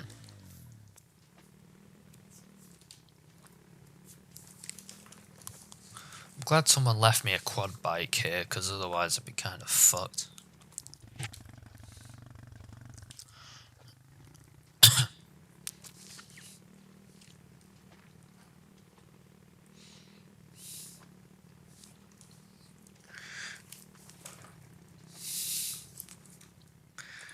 Ah.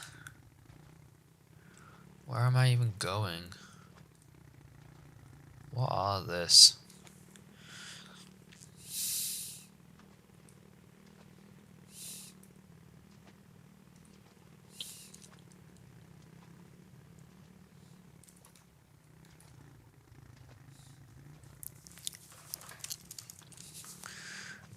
Oh.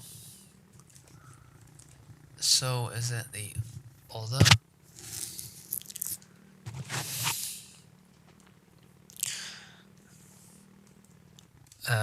Right, okay, I think I figured it out. Maybe, I don't know. It's a bit confusing, not gonna lie. This reminds me of that road area from the zombie game, to be honest.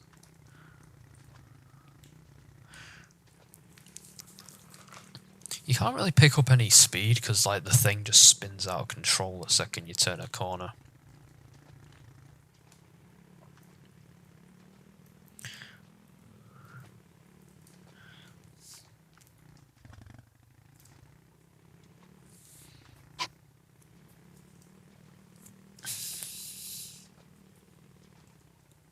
Oh.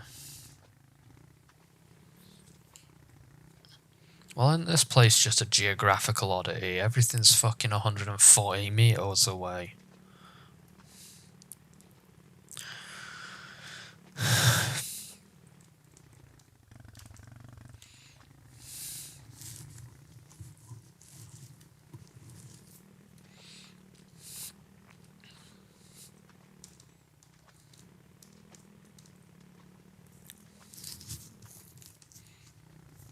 Alright then, here we go. Shimmy, shimmy, shimmy. Shimmy, shimmy, shimmy. Right.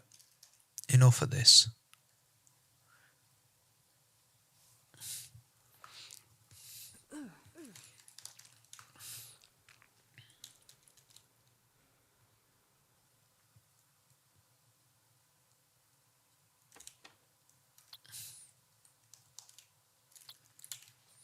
Alright, there we go. Weapons station.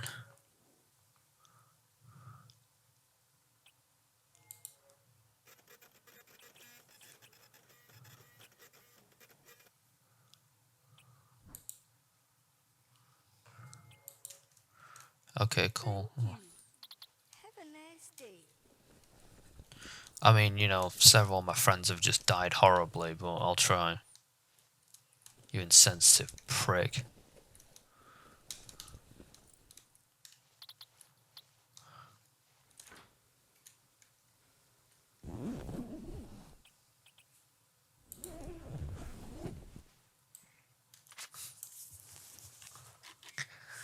Alright then, let's go.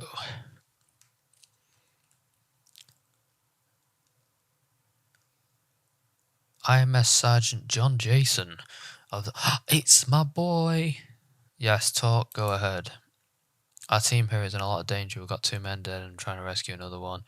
He might die too. How's the look of things on your end? Me and Marcel and Grimes have just come out of the Cassini Federal Building. We've secured some documents stating that they've got shipments ready to go off on a deadly virus of musicians. We're around in President Johnson Lincoln barracks to take them out. Okay, good. Wish you all the best. Sounds like despite our losses, everything is going according to plan and we might win. Okay, I'm about to contest irritable bowel syndrome, intelligence corps to find out if they're alright. Okay, David, I'll try and keep your sister safe. Take care of yourself. Alright, don't get killed. Okay, bye. Okay, I'll try. Hello, can you hear me? Yes, David, we're in great danger. We've lost 2 members to the Global Terrorism Federation thing. A huge attack is happening here at the Advanced City Irritable Bowel Syndrome base, and we're trying to kill as many as we can. We've lost 2 members here. Our commander has betrayed us and ordered all our deaths. Another member is about to die. Good luck with your stupid thing. Okay, David, sounds like you got a lot of danger there. Wish you luck too. Oh, there's a Jason McGregor DLC. Don't give a bloody fuck about any of this. I'm just gonna kill everyone. We've killed 2 irritable bowel syndrome squad members as of now. We've got hands full on another member. I'm about to lure in another idiot. Okay. Oh, hello.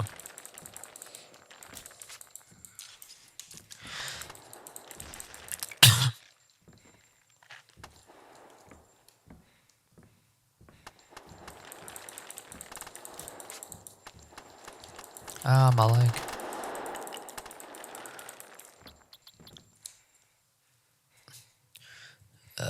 Okay, cool. They caught someone. Proud of them.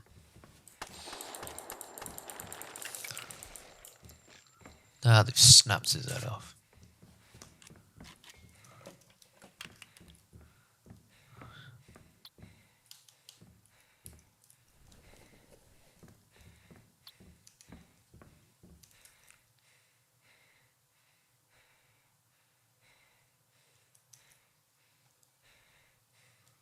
Ah.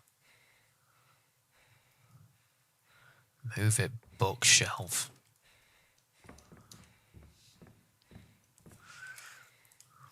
What? 2 fuses? Oh.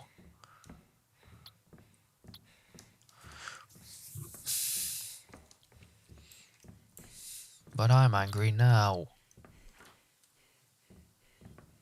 Oh, there's a fuse.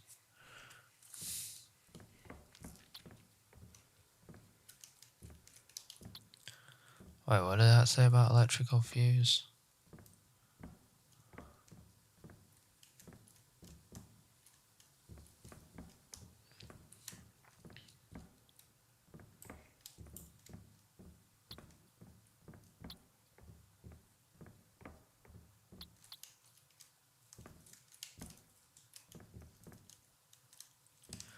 Requires 1 fuses to use.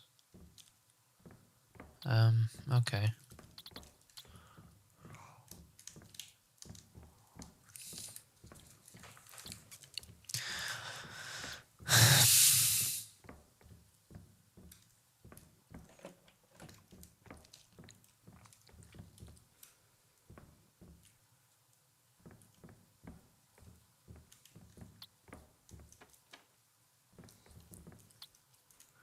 Oh, another fuse. Great, they were both in the same place somehow. I'm not gonna question it, I'm happy about that.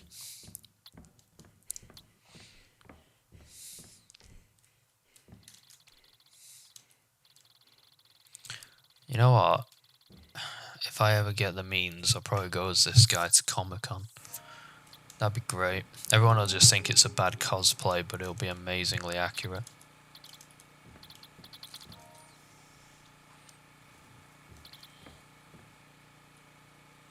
Drake, where are you? I searched the whole warehouse and I can't find you. I'm seeing body parts there, are you alright?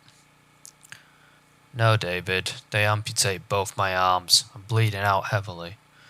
I don't think I'm gonna make it. They're taking me to another location, which they call my final destination, because this is apparently where they're gonna kill me. Go figure.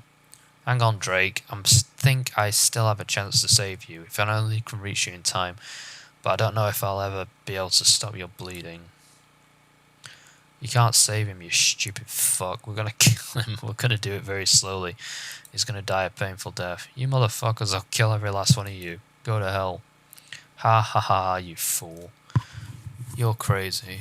We're about to kill your friend right now and you can't save him. It's over. Give up. Irritable bowel syndrome has lost.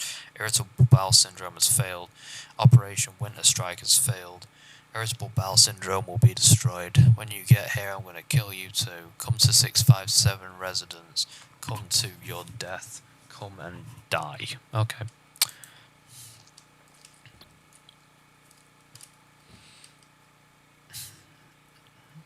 Should I take the arms or just... I mean, if I'm supposed to, I'm not, because that's gross.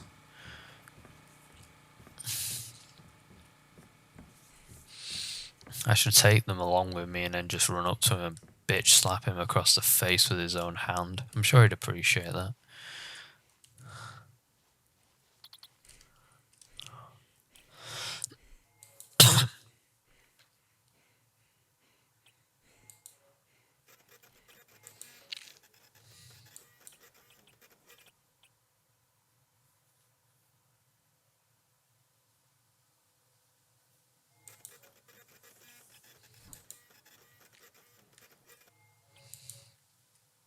Thank you. Have a nice day. You too, disembodied voice, you freak. Right. Enough of this rubbish. Let's go get ourselves killed at this stupid warehouse place.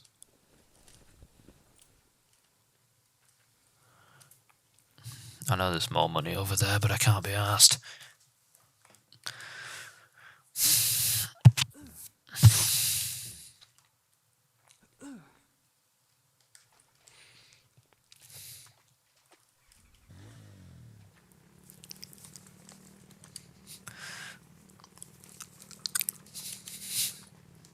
Shit.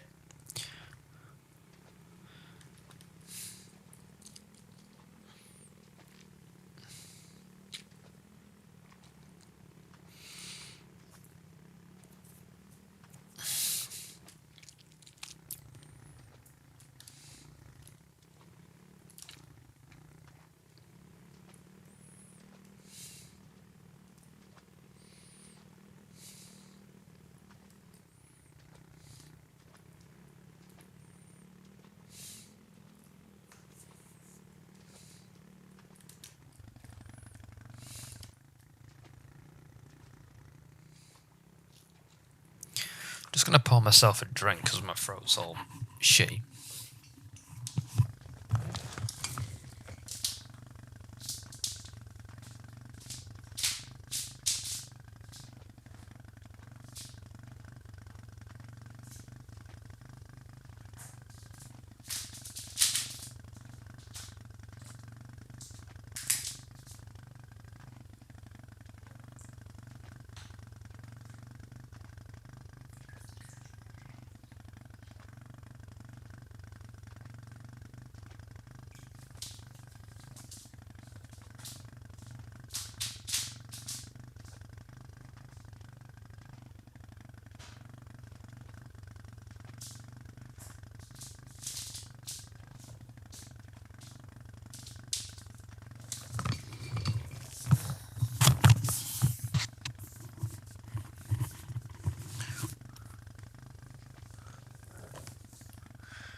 Fuck off, I'm trying to...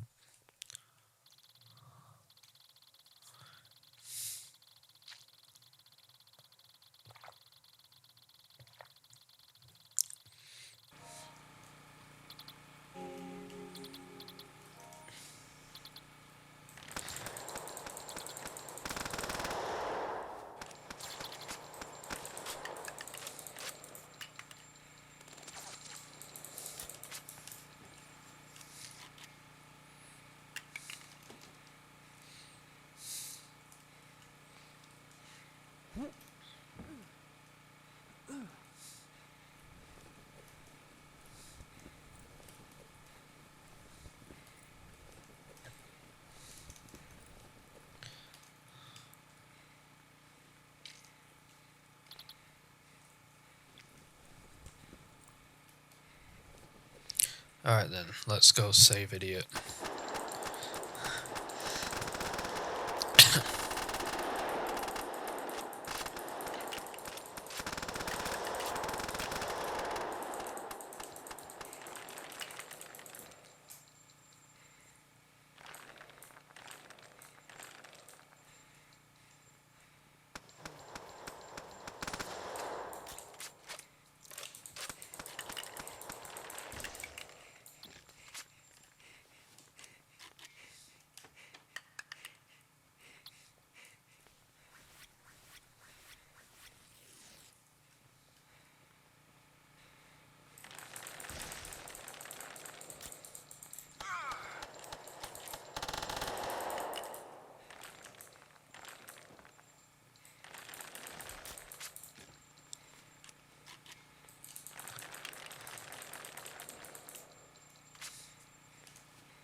Oh, they actually made it easy and I fucked it up by making it harder for myself. Because I'm an idiot. Oh no, not ass butt. Fuck. He's died. Damn. Here he is. They executed him. I couldn't reach him in time. Now the Irritable Bowel Squad is down to 2 members, just me and Kozak. I can't believe this. This is insane. Things are not going how I imagined. Now I have to find Kozak. If he dies, then I'll be the last remaining IMS Death Squad member, and that'll make Secret Santa a real fucking bitch. Hello, Kozak, Jason Wang. Can you hear me? Please don't be dead. Yes, Sergeant. Hey, look, man. We're the last remaining members of Irritable Bowel Syndrome Squad. Ashley's dead. He died from a gunshot execution. Kiato's been hung. He died from strangulation on the gallows. Davidson Drake is dead, apparently from multiple serious injuries. Yeah, that's what I'd call that. His remains are on the floor right in front of me. No, they're not, you liar. His arms are back at that other warehouse. Our lives are in danger, and I've been risking mine to try and save everyone. You've not done a very good job, have you? Wow, can't believe it. I can't believe this is how this mission is unfolding. The GTC are hunting me for down right now. They're in my area searching for me. Okay, I need you to hide. I'm coming to your location right now as my primary objective. Watch out for Garrett and any other soldiers. They're coming to kill you. I don't know who we can't trust at this point. Some irritable bowels join the enemy side and they're spying on us, so stay hidden. I'm on my way. Okay, hurry up. There are quite a lot of them searching and they might find me. R.I.P. dude.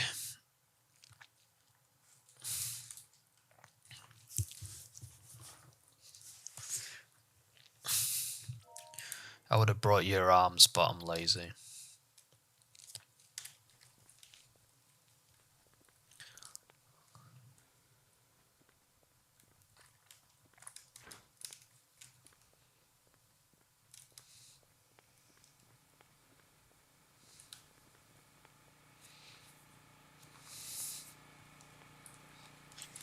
Oh, hello. Didn't even see you.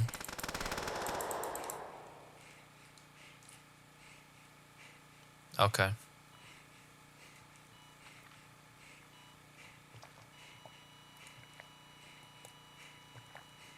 Yes, that was death. I don't know how I died that quickly, but okay. Right, okay, I'm gonna call it because I'm kind of knackered. It's probably why I'm making so many stupid mistakes. So I will continue this next time, where we'll finish the end of chapter 3 and hopefully chapter 4. Hopefully I don't have to do chapter 3 all over again. Oh, my current checkpoint will be lost. You know what?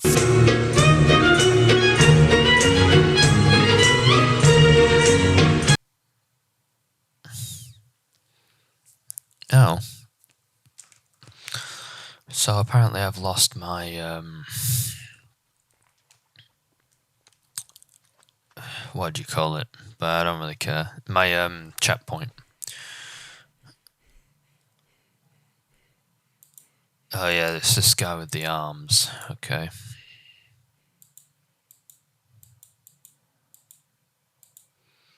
Yeah, I get it. Federation. Yep. That's fine.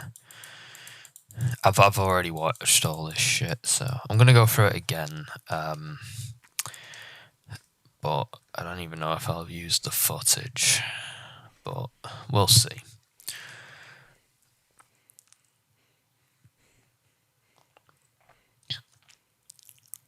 I feel like the saves should, like manual saving should be an option in most, if not all games. And if it's not an option, then at least make it so that checkpoints save the game. Because nobody wants to redo whole chapters when they reboot a game.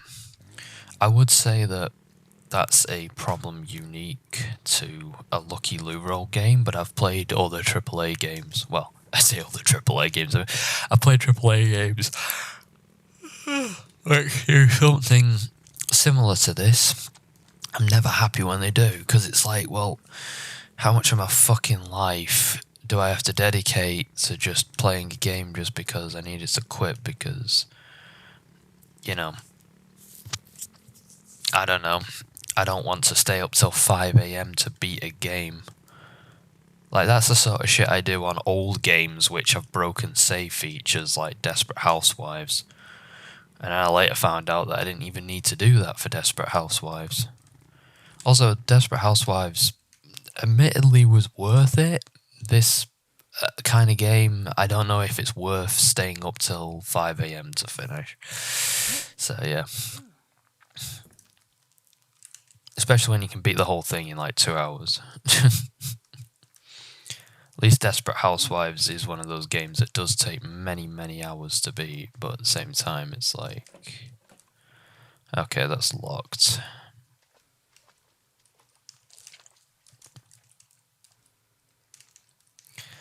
Oh. Not the biggest fan of...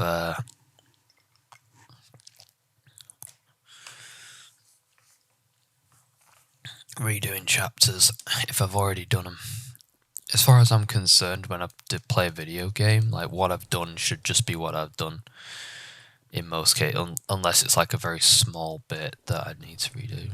But I mean, that's just my take on it, though. I'm not, you know, it's not a deal breaker for me. I've seen other games do it before. It's just I really don't like it when they do. Anyway, let's not dust in non-rail on this shit. We've got a job to do or something.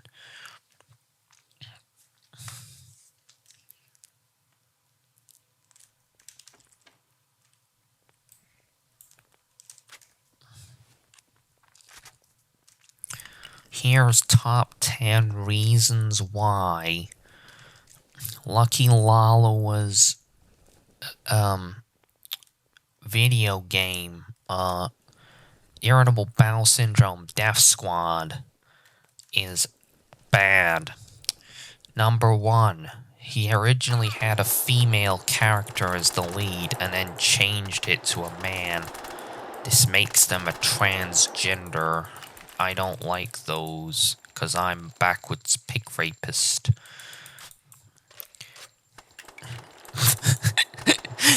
Number 2, I don't like the alphabet people. That's my joke that I'm sticking to. I've been making it for 20 years. Number 10, apparently Lucky Lou isn't everything that I need him to be for me to like him, so I've decided I don't. Sorry, bro. And that's top 10 facts why I don't like those games anymore. Oh, God. Fucking Dustin Nunn. See, you can tell I'm, like, flagging with this shit, because I'm not doing anywhere near as well on this fucking... than I was before. Where is this fucking shooter? Oh, she was very camouflaged. Well done. It didn't save you in the end, but good job.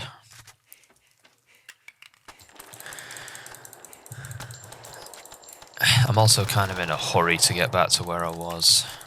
You mind?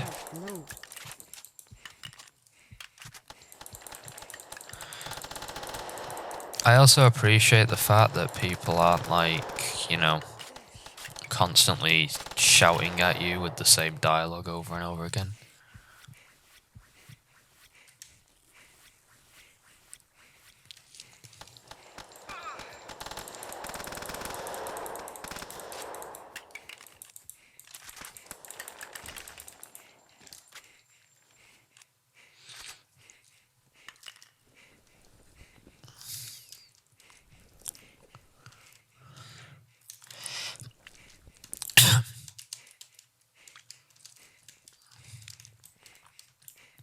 You know what actually annoys me, like, with YouTube? I have, like, a community strike, because you have basically you have a first time strike, which is basically a warning strike that you get, but you only get one, and whatever you did to violate it, the rule, it's permanently struck as a warning for your conduct, right? And the thing is, I lost mine because I made fun of a homophobe on this platform using a cartoony-esque exaggerated voice. I basically made a cartoon caricature of him and basically repeated what he said, but then pointed out all the problems with everything that he said because of what kind of person he is, this person. And that was classed as hate speech. I'm like, do you fucking morons not have an ability to appeal? And they don't. They don't have an ability for you to appeal to say what I just said was satirical in nature, and it's like, you know, it's a parody. It's a joke. It's like satire. And I feel like I know that every moron would hit that button the second that they were called out, but there are legitimate fucking cases where people will say something, quoting someone else or something of that nature, and they'll be treated as a fucking Nazi because they said something making fun of a Nazi. And it's like, what is YouTube as a platform? It's a fucking joke. Like, I actually hate it. I wrote so much shit on that what do content creators think of our platform form, and I know they're not going to read any of it, but you know, at least when someone does an investigation in X amount of years time and it's in the back of the filing cabinet, hopefully somebody will have something fun to read. Maybe they can put it on a documentary or something. What kind of content did this asshole make? Oh fuck. Right, yeah, okay.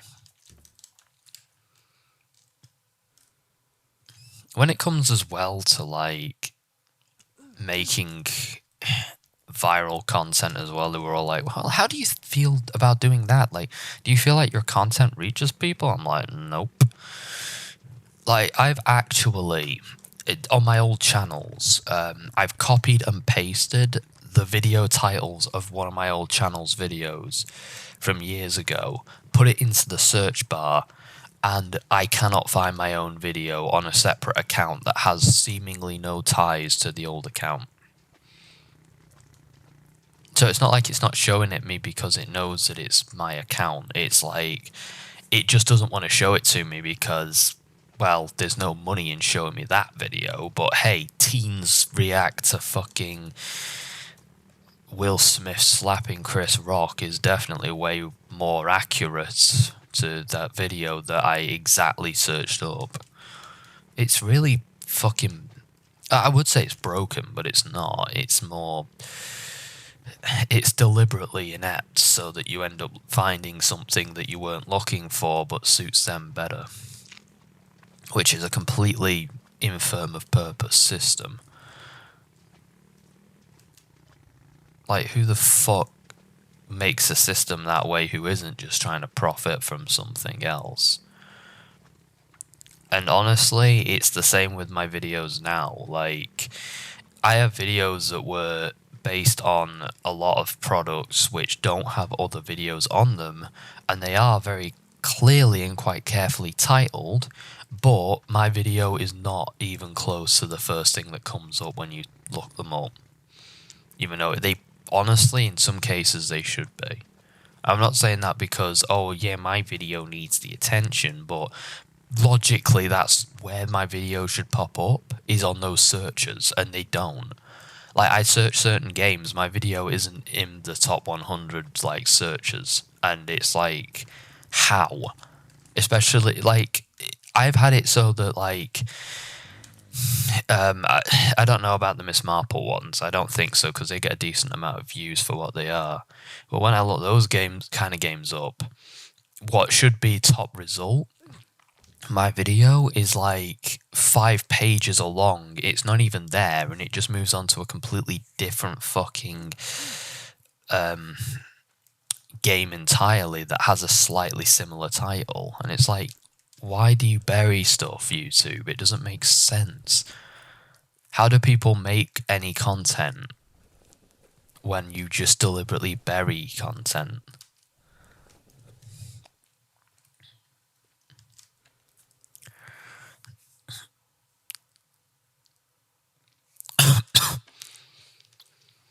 I'm not a huge fan of the way that some of these things work, in truth.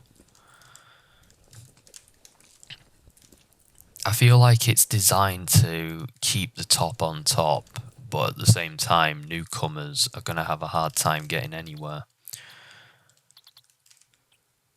The thing is as well, like, viral video making is actually a very cynical formula that honestly, I think if I actually really wanted to, I could tap into, but I don't want to, because then everyone just makes the same fucking content. Like, they're all like, oh, you need to do this with your video, and you need to do that, and you need to chase trends, and you need to... And I'm like, no, like, I don't want to fucking do that. Why should I have to fucking compromise everything that makes my channel unique, and therefore worth a shit, to fucking chase trends just to get a few views? That doesn't make any fucking sense. There's a market for what I'm making, they just don't get to see it because you're trying to show them some 19-year-old overreacting to every fucking plot point in a video game. Because that's more profitable, because he already has a sizable viewer base, so why not just make it even more sizable? And the answer to that is, I don't fucking know. Might as well at this point make more money. Idiots will just go along with it, I guess.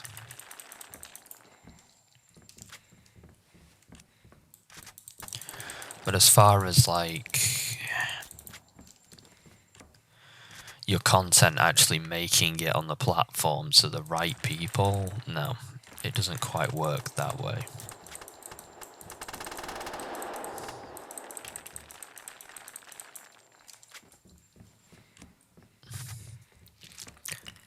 And it's not like I actually give that much of a fuck about the whole, you know, content getting X amount of views or whatever thing, because in truth, if I did care about that shit, I would have given up fucking years ago.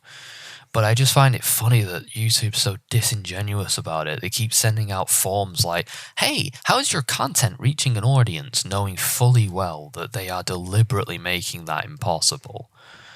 They've got fucking algorithms designed to more or less make it so that you will never, ever reach an audience, no matter what you fucking do.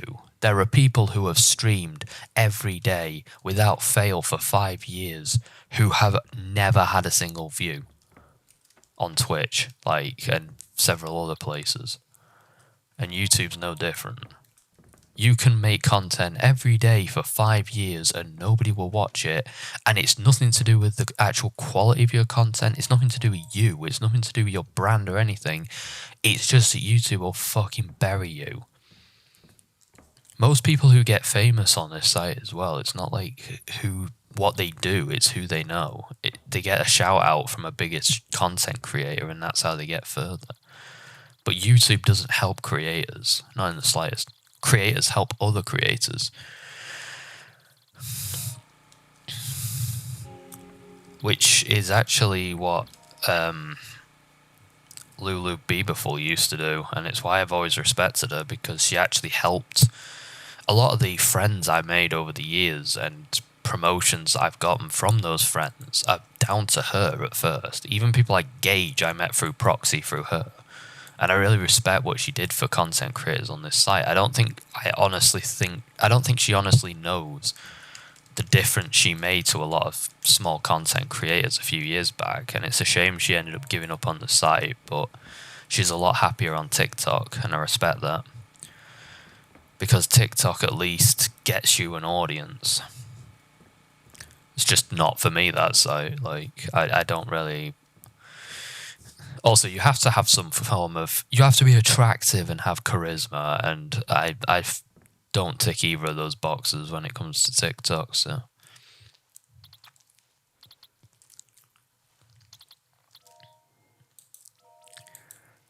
I have considered experimenting, seeing if I could maybe do like comedy sketches or something, the kind of stuff I do on curiosity's sake, but like, you know, very brief comedy sketches. But I'm like, at the same time, I'm not sure if it'd even garner an audience. I wouldn't mind experimenting over the course of like a month, and if I have any semblance of an audience. Because I know some people who are decently sized who could possibly get me some, like a head start on TikTok. But then, like, I also just don't really like TikTok as a site, so I just find it very superficial, and even the good content isn't very good to me. Like Like, I respect the work that some people put into their TikToks. I won't deny that there's work going into them, but a lot of the jokes don't make much sense, or they're just esoteric, or everyone's just doing the same thing, and it's not ever the kind of humor or things that I ever want to see. Like, not in a bad way, it's not for me. It just doesn't appeal to me. I don't really care about, like, you know, people's dancing abilities or whatever. It's a mix between karaoke and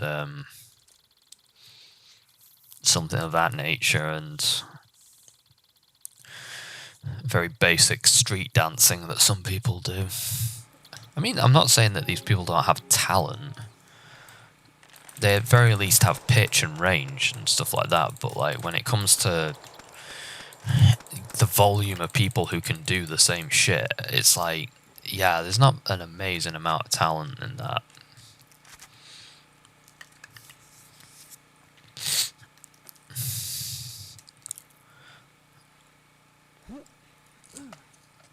I couldn't do the dancing and singing shit.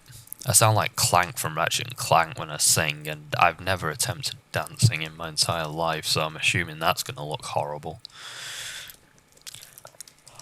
If I really practiced, I could possibly pull off the Commander Shepard. Like, if I spent about 5 hours practicing on it, but I did actually try to recreate the dance that Johnny Cage does in his Friendship in MK11, but I don't think I did a very good job of it.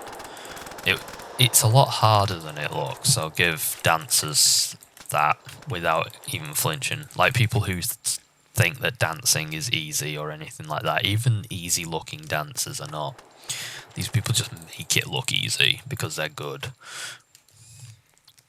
A lot of things look easy when someone good's doing it, but then you try it and you're like, Jesus Christ, gravity is a bitch.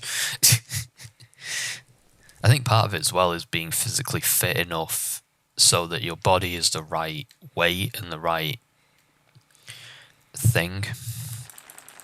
Also, being dyspraxic really doesn't help. Lulu Bieberful was explaining in like one of her things about how like being dyspraxic really makes it difficult to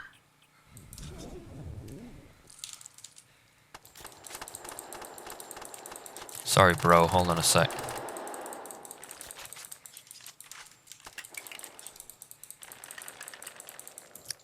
Really makes it difficult to coordinate.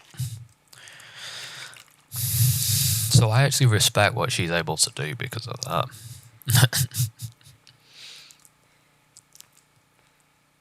I do know a guy who does like dancing like classes. Like, I think he did tap and a few other things. Again, I respect that a lot. It's not my craft, but I respect people who can do it because I know the effort and the work it takes and the talent it actually takes.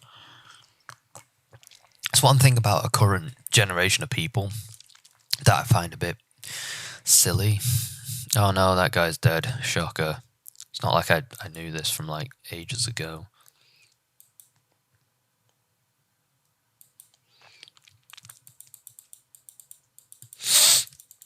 Yep, same thing as before, no worries.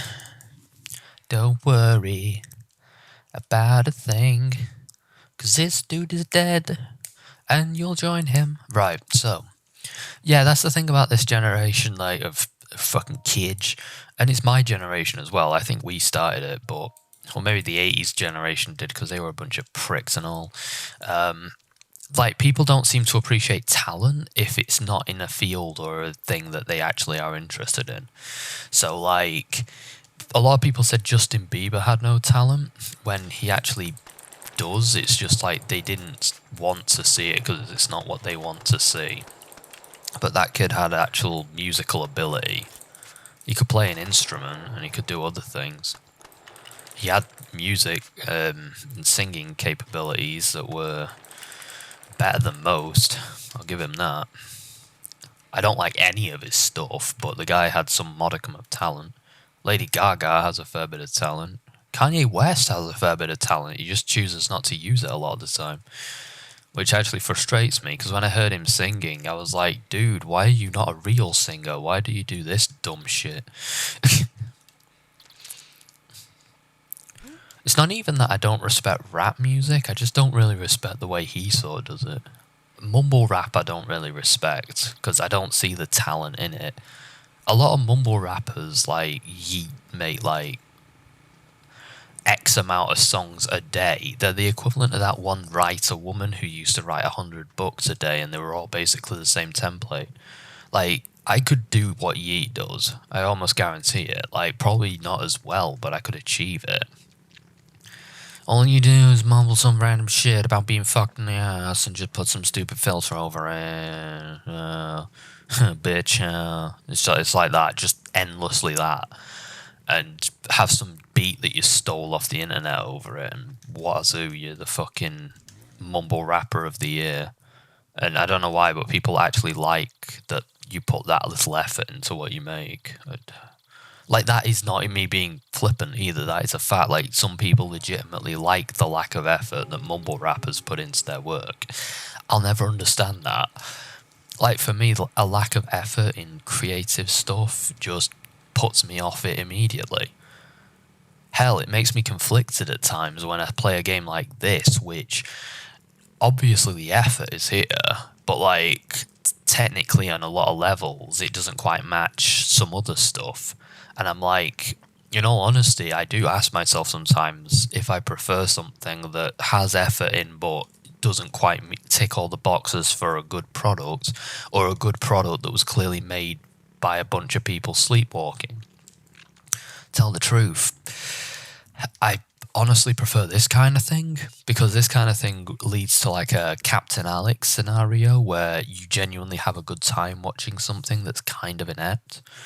Whereas I'd honestly prefer that to something like the Order 1886, which, let's face it, does anyone remember? Oh.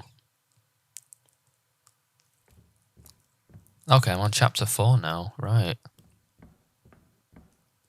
But yeah, does anyone remember that game outside of its title and stuff? Because I don't know anyone else who played it. Like, I don't know anybody who played it. I didn't play it. Fuck that, I've got stuff to do in my life.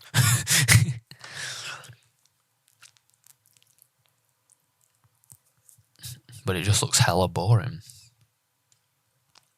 But I couldn't call that game incompetent. Alright, I just find this weird though, like, I didn't play this before, but like, this area before. So did I get killed on my way back to this area and then just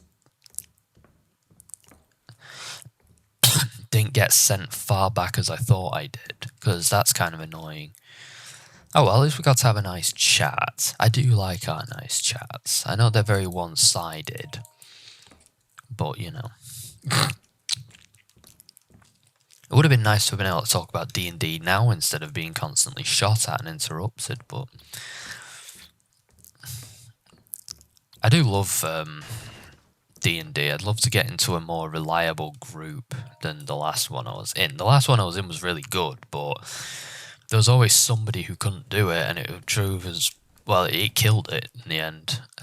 Also, the DM has a history of starting things and then sort of like getting. He loses steam on them, I guess, and he sort of like it's not really a criticism because I'm similar, but I have stories backing up over years. But he will just abandon projects if like he's bored of them in a lot of instances. Whereas I'm like, I shelve them, and then my shelves get full of half-done projects, so I don't know what's worse, to be honest.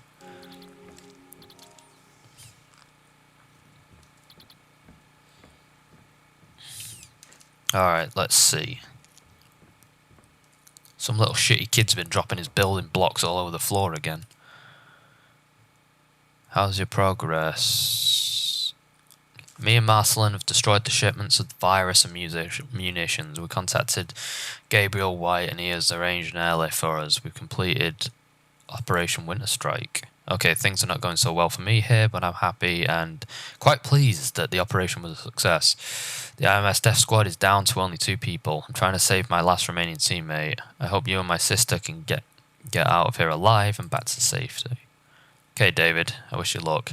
Sounds like you're in serious danger. Save your teammate and get the hell out of there. Evacuate. I'll make sure your sister gets out safe. Now do all you can to survive and get out of there. Okie dokie. This makes me really want to retry that other game. Because they have improved it. Lucky Lou Roll, he has actually gone over it and patched it to make it look better like this game does. And I think he's fixed some of the issues that I had with it. So it's like, well... You see, that's the thing as well, like, patching does actually make it so that games can be saved, but then at the same time, there's the other side of the coin where you get shitty AAA studios that patch both good and bad things into a game after it's launched, so that, like, reviewers are wrong and customers are misled. How much is that doggy in the window? The one that's going for my throat. Oh, hello, doggy. How much is that doggy in the window? Are you guys friendly or... Oh shit, no you're not. Fuck. The one that's biting on my balls.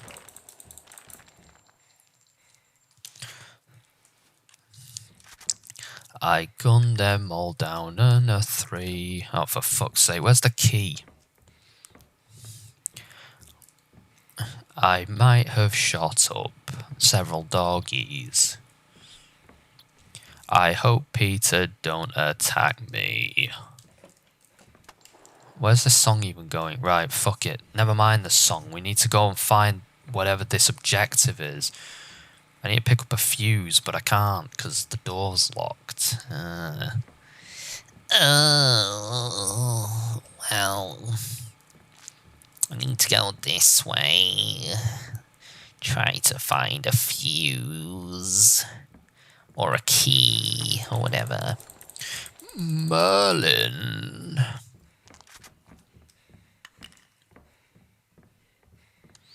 I am actually binge watching a series for a series review, and it's like 22 episodes.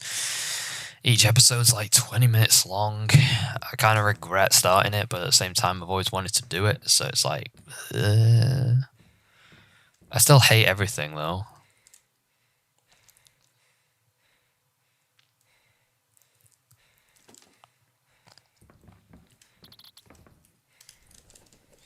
Yo, who's this text log? So, we've made tremendous progress. 3 irritable bowel syndrome's dead. And, yeah, and we're making good progress. We know that both irritable bowel syndrome... wait, hold on a second. Can I see the HUD text version? So, we've made tremendous progress. 3 irritable bowel squad members dead. 2 irritable bowel syndrome... Intelligence Corp members dead, and 2 IMS Specialized Force members dead. We're making good progress. We know where both IMS squad members are, and we've got our hands on one of them, and we're trying to lure out the other one. We'll have them both dead by the end of this day. Good. Write a report and put it on my desk. Dear Princess Molestia, today I killed 2 people. I chopped off their arms and their heads and mashed them into tiny pieces, and then I bragged to their friend about it. Thank you. Have a nice day. Oh, I like this vendor. She's very nice. I think it's a she. That's the impression I get anyway. You want some pancakes?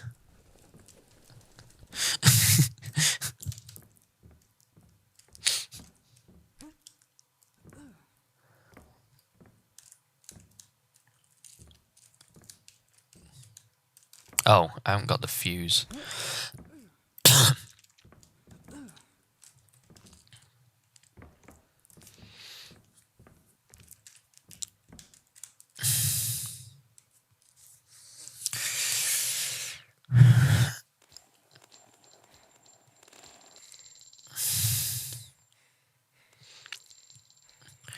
did have someone the other day turn up in my fucking comment section on my new Curiosity Sake video accusing me of making fake accounts, but oddly enough, this idiot wouldn't identify themselves. So I don't know who I'm dealing with exactly, but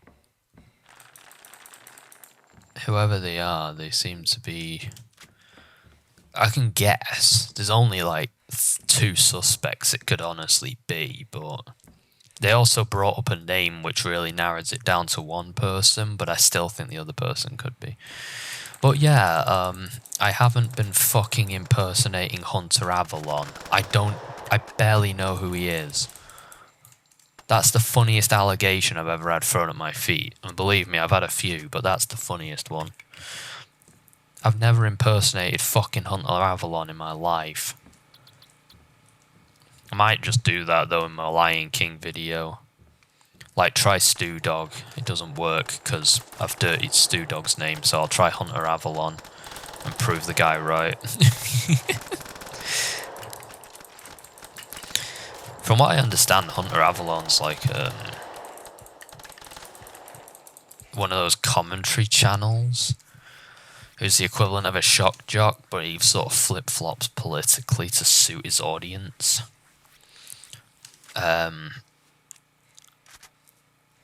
And as a result, he sort of, like, doesn't have much credibility. Also, from what I've heard, the way that he debates...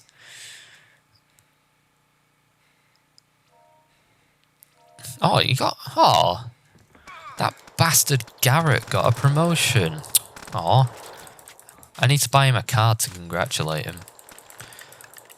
I'll deliver it on the back of a bullet. Right into his fucking face. Right. Yeah, he apparently does shit like lowers the volume on his opponents whilst debating them so he can just drown them out by shouting over them to make them look dumb. Just shit that 13-year-olds would do. And anybody who calls him out gets an army of morons attacking them, like Mitch, who basically, I made that video, the 3 jokes, and I used Mitch as a case study for people who blame all their problems on their disability, something he's still doing. And then he basically, because he made a video responding to that, and I left a comment, and then he made more videos about me that I responded to. Mitch is like, why are you stalking me? It's not stalking, you moron. You keep saying my name and I appear. That's not stalking. Stalking would imply that I'm watching you fucking all the time and looking through hours of content to find a single use of my name. When you make a video that is like, uses my name and then make more videos that use my name throughout the entire day and I respond to most of them, that isn't fucking stalking, you idiot.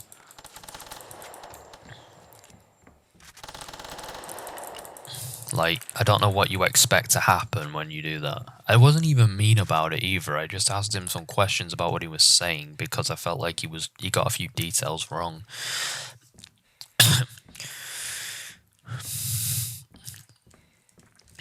But some people don't like it when you ask questions about their bullshit because it means they have to back it up with something resembling proof or consistency or logic or one of those horrible things.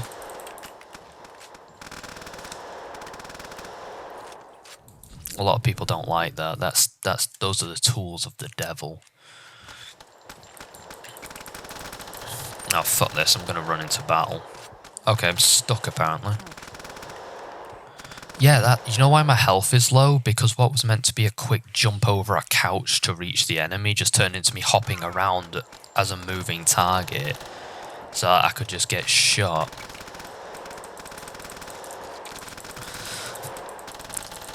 I guess I'm supposed to link the sync this, but like... Okay, run. Yeah, or walk, you know, just have a nice stroll over to cover whilst you're getting shot at. That works too. Yeah, you know, don't worry about it, mate. I know you're a bit worn out, so you don't actually have to get out the line of fire. You can just relax in the middle of it.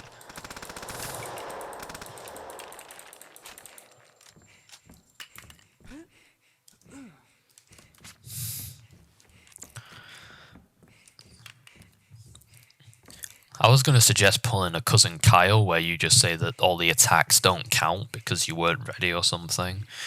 But Fallout 76 does that, and it's really irritating.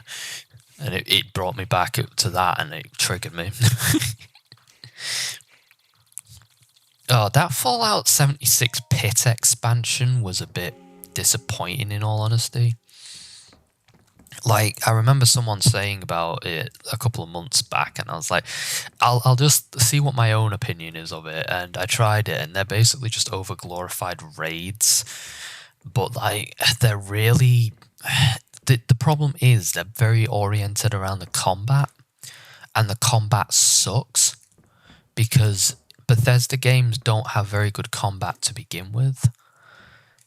Like, they're not terrible at combat, but I'd never play a Bethesda game that's combat oriented because it's always very clumsy and shitty combat. Especially now that they've tried harder to make it more realistic, it's actually worse.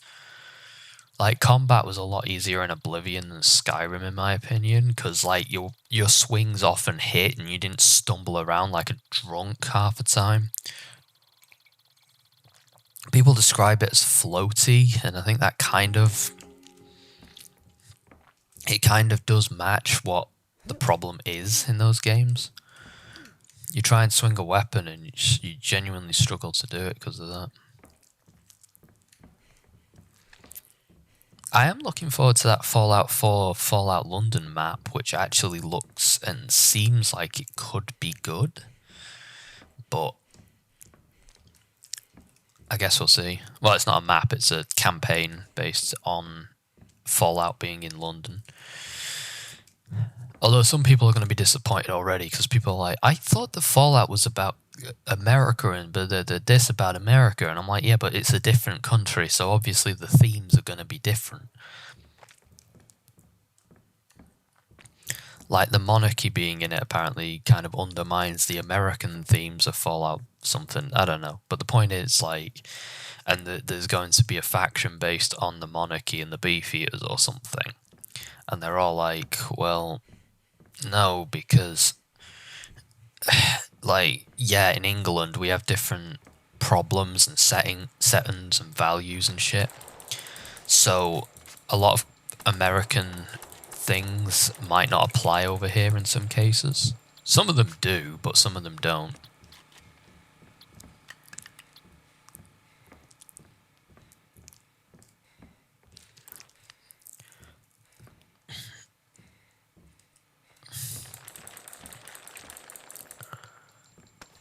Like, certain issues of... Like, you have a two-party system, we have a three-party system, which has just turned into a one-party system, which is something that nobody seems to consider to be a problem. Because, as it stands right now, we have basically... our second party used to have all of its seats in Scotland, and then the Scottish Nationalist Party comes along, and all those seats are kind of gone now. So, in order to win the election, they need to take a bunch of seats which are dominated by a nationalist party, which obviously isn't going to fucking work.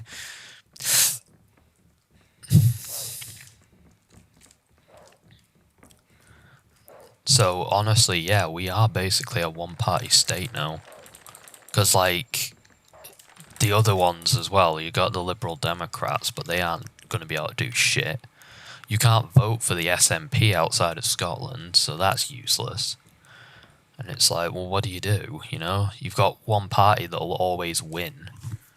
Because the vast majority of the population will vote for them because that's where they do all their campaigning in London, where everyone basically lives.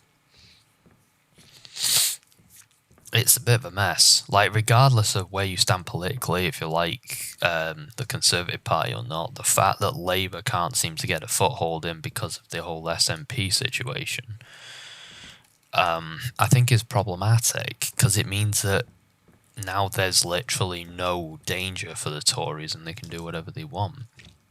And regardless of what party, even if this was the case for Labour, I'd still think this, because if Labour were in power and had no opposition, I'd still think that that's a problem. There's a difference between them being unelectable and also them, even if they were electable, losing half their seats and losing more because Tories keep changing how the seats work so that they always win. And it's like they've made a system where they can't lose, like partially deliberately, partially as an accident of where the chips fall. And I'm amazed that no one sees this as an issue. Nobody thinks, you know what, maybe we should do something about this shit. Maybe we should get like an independent third party to fix this, because if we do not, we are kind of fucked.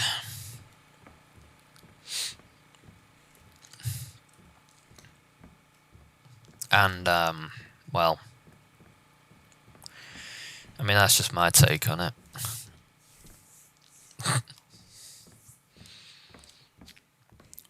I don't like the idea of having too many years behind a government either, because what happens then is you end up with governments that just do what they do to stay in power. Like, right now, the Tories just want to stay in power. There's no vision, there's no goal, there's no ideals. It's just, oh, we're in power and we want to stay there. And in all honesty, there's no threat. Like, there's nothing to threaten them if they do a bad job. But also, they're not like... Nobody with a vision's coming along and taking it away from them, the power. And I think that's kind of messed up, that your government are only in government to be in government. Like, I honestly think... Like, I'm not naive enough to believe that's never been the case. But usually someone comes along with a plan who wants to do something differently and do it better. Or at least differently. And that's not happened for well over a decade. Nobody has a fucking vision anymore. Cameron had some form of vision. It's not the one I agreed with, but it was a vision of some description. And now it's just a bunch of people who are picking up after his mess, because that vision fell apart in his hands. Hey Kozak, I've arrived at your location. Where are you? They found me eventually. They've been captured. They were holding me and interrogating me in the main storage hall, but since I moved elsewhere, they blindfolded me. I can't see anything. Okay, hang on, I'm coming. I'll find you and I'll kill them. Okay, hurry. I don't have a lot of time. I feel like they're going to execute me. Why did they just let these prisoners communicate with their would-be rescuers? I get that they're trying to flush me out, but like... What if he's able to give away vital details that could ruin the ambush or something of that nature?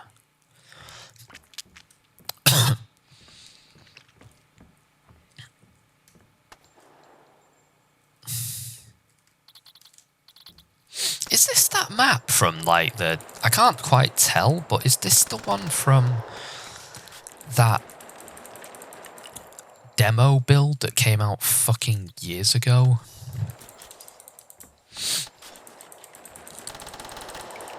I played that and I actually complained about it, but I retracted my complaints because I was going to make a let's play of it, but I went to Lucky Lou Roll himself and just brought up everything that I had a problem with, and then he assured me that it was an out-of-date build, and it definitely was an out-of-date build, because you can tell, because of the fact that nothing looks like it does in the final game, and the gameplay mechanics and design are not the same.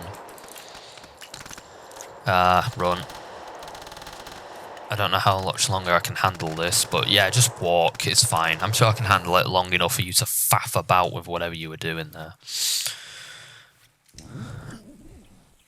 Oh, God, what the fuck do I do? I haven't got any ammo. I should have bought some off Jemima Puddle Duck back there, but...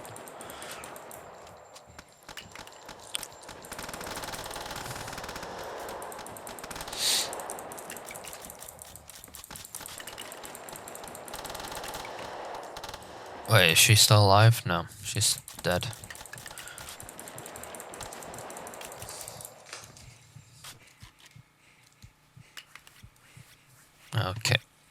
Oh, it's a little sheriff's badge. Aww. It looks like it's made of plastic. Aww.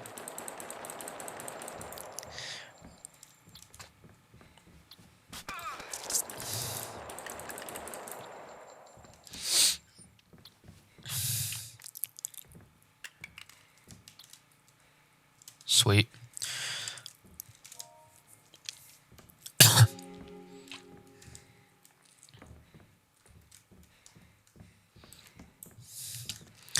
But yeah, it's kind of funny because a lot of my issues with politics nowadays aren't really all that political, they're just more logistical. And I just don't understand how a lot of people don't see what I see as a problem.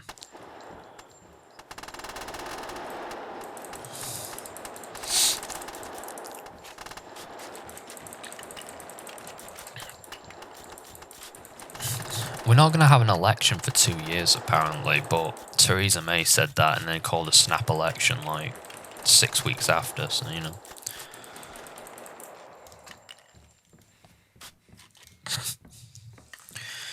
It's kind of sad that I missed Theresa May because she was actually shit, but at least she was more respectable, at least. I mean, she was absolutely awful, but she was like a caliber of politician that we just don't have anymore. I mean, Cameron was better than her, but I didn't really like him either.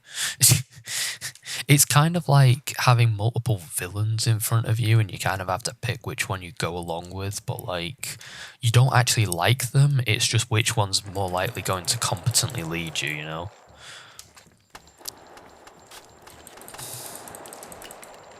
It's like choosing between the Emperor, Darth Vader, and fucking Snoke, and it's like, now we're stuck with fucking Snoke and Kylo Ren. But like, it's like, I hate them both so much, I miss fucking Darth Vader and Emperor Palpatine. I don't know about anyone else, but I kinda do. I miss the people who blew up planets, they at least had a fucking vision. I don't even know what Snoke's deal is, and I don't really care. All I know is that his movies put me to sleep, so I've never finished one. Actually, no, I finished The Force Awakens fucking years ago.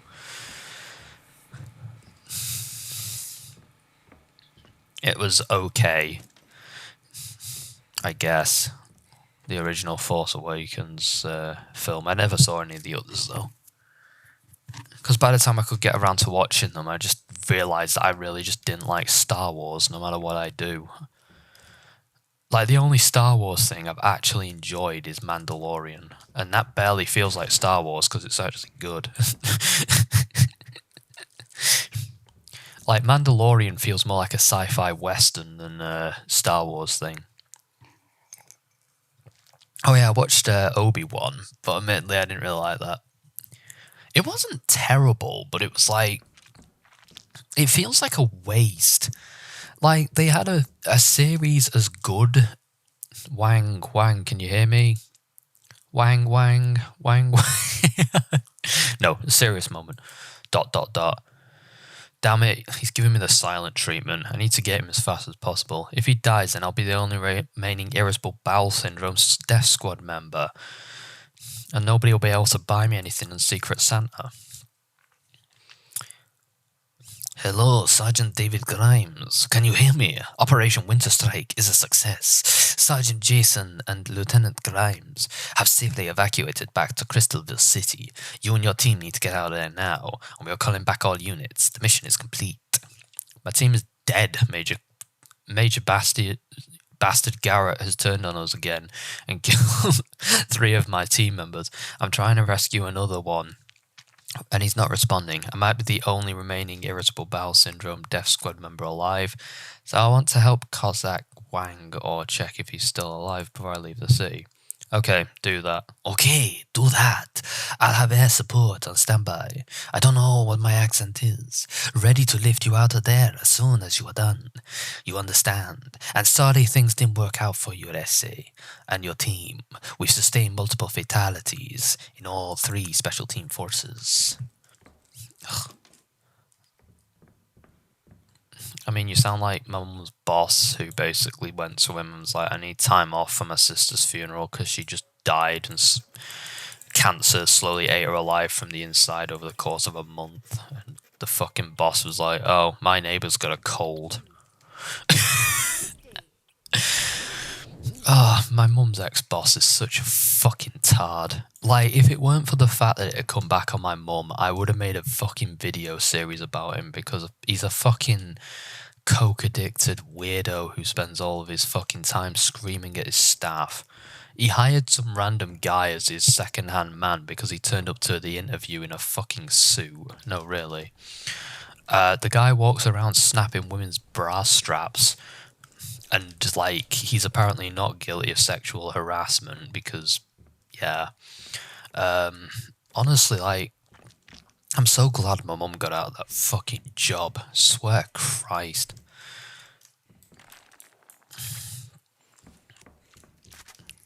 Absolute dump truck of a place to work, that.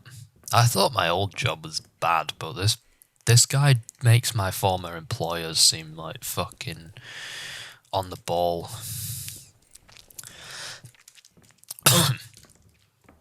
That's one thing that's kind of complicated when you're what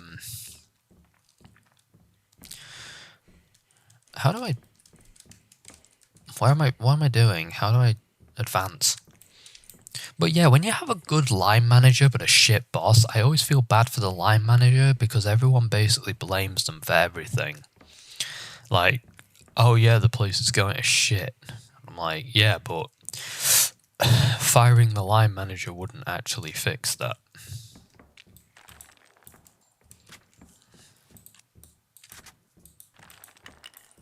Oh, there's a door there. I thought it was just a wall. My bad. But a lot of people seem to get it through their heads that, and I think they do that deliberately, bad managers. They throw a line manager to the wolves and then they'll get fired before they do. When in actuality, nah, you can always tell if a line manager's good or not over a full manager.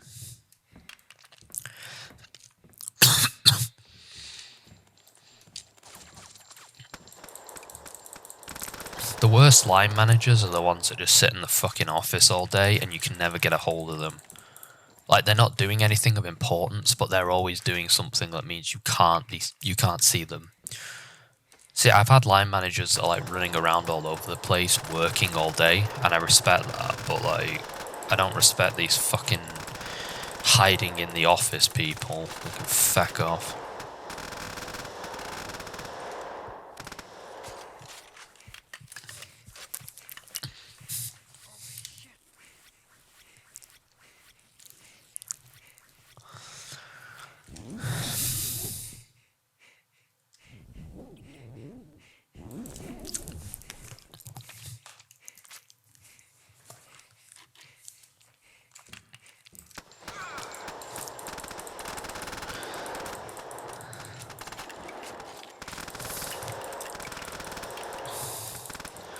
That's one thing that I don't like over the last 5 years, the fucking emphasis on paperwork and bullshit that managers put on. And I don't know if it's like a higher demand thing. Oh no. He's dead when I called him. He couldn't respond because he's dead. As if that's an excuse. They killed him and cut off his arms and head. I don't know if they dismembered him alive or after they killed him, but this means I'm the only surviving member of the entire Irritable Bowel Syndrome Death Squad. Garrett has gotten what he wanted. I want to find him and kill him. I have to avenge my team. Okay, David, I'm sorry to hear your whole team is dead. I've arranged for a transport to come pick you up. Exit that building straight away. We'll also arrange for the remains of the soldiers to be collected and sent to their families. What, in installments? Oh, the bullet holes in the hanging guy's face. I don't know how they got there.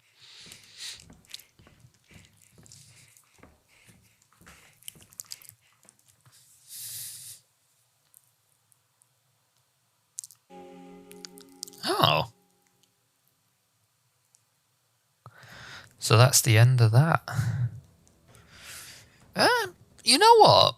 As far as like an actual story goes and everything, I actually thought that was okay. It didn't really break any boundaries, but I do appreciate the fact that you are just going from place to place trying to kill, like, save your friends, and obviously they can't survive. And it's like, oh, he has like several family members working on this. I didn't know that. But yeah, I do kind of appreciate the fact that, like, he's kind of racing against the clock that can move at any point, and he loses all his friends because, like, he can't save them because it's up to somebody else if they live or die. Like, there's no action hero ending to this. It's just, oh yeah, all your friends are dead. Deal with it. And the guy who did it got away because, of course, he did. He's not an action hero villain. He's not waiting for you on the roof. He's gonna, like, you know. So, yeah, I do actually kind of appreciate that ending. It's very, I want to say realistic, but I don't know if I call it that. But it does feel like it's a lot harsher and a bit more. It feels a bit more, well, harsh, I guess would be the word. It feels a bit more like a adult ending. So yeah, as far as Lucky Lou Roll's IMS Death Squad goes, I actually like this the most out of any of them. I think this is the strongest game, and I think it's got a decent enough story that's being told. There's not too much lore in it. There's like, you can follow it. And obviously there's the usual problems, but in truth, like, a lot of the gameplay problems are a lot better, and the actual experience as a whole is relatively simple compared to previous games. And I feel like these get better with every game. So I am hoping eventually, like, you know, to see more from this developer, because I actually legitimately find these games interesting and fun to play. I don't know if I find them fun to play in the conventional way, but I do find them fun to play. They are interesting. The flaws in them do make them interesting, in my opinion. And I do appreciate the effort that goes into these games. So I guess time will tell if, you know, they'll get better with each installment. I really hope so, because I feel like eventually, like, these, I could actually be giving less backhanded compliments for this kind of stuff, because I legitimately enjoy the way that this is going. I enjoy, like, seeing these games improve over years. Who knows? Maybe someday we'll be playing a AAA fucking Lucky Lou Roll game. I hope not, though, because then it'll turn to fuckery, you know. 2K will have him fucking about with it in ways that he probably doesn't want to. So hopefully not, but, you know, hopefully we'll meet an end goal with some good success. Toodles. Welche Markierung ich habe abbrüchen.